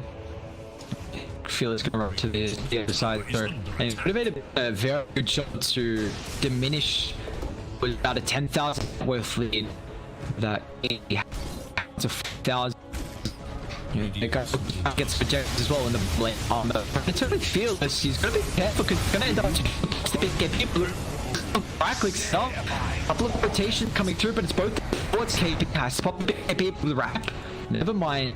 It's the bomb here. Let's see. He's going to put it so successful. It looks like right now they've already disengaged. He's still hunting. They keep finding that the BKBs have already been used. Just blocks in the left a bit. The blood's active right in it. About 32 CP. Come. Simply up. He comes through Armel. Some more than the side of lane. They thought he went down to the southern tree line there. So that's Luke's down for 60 seconds. It's just extra time that they're wasting the H. While Tim's instantly trying to shove it and Top's getting dealt with by Gabby. It's so long since I've seen Gabby actually turn over. He did his level 25 as well, by the way. Oh, should choose for that. Maybe the cooldown reduction just to be able to have with these KBs worth the time duration. Install these busts. He can lock it. Break out the fine paper and answer. So late it's the BKB could end up losing through belt with pride. There's someone's gonna delay.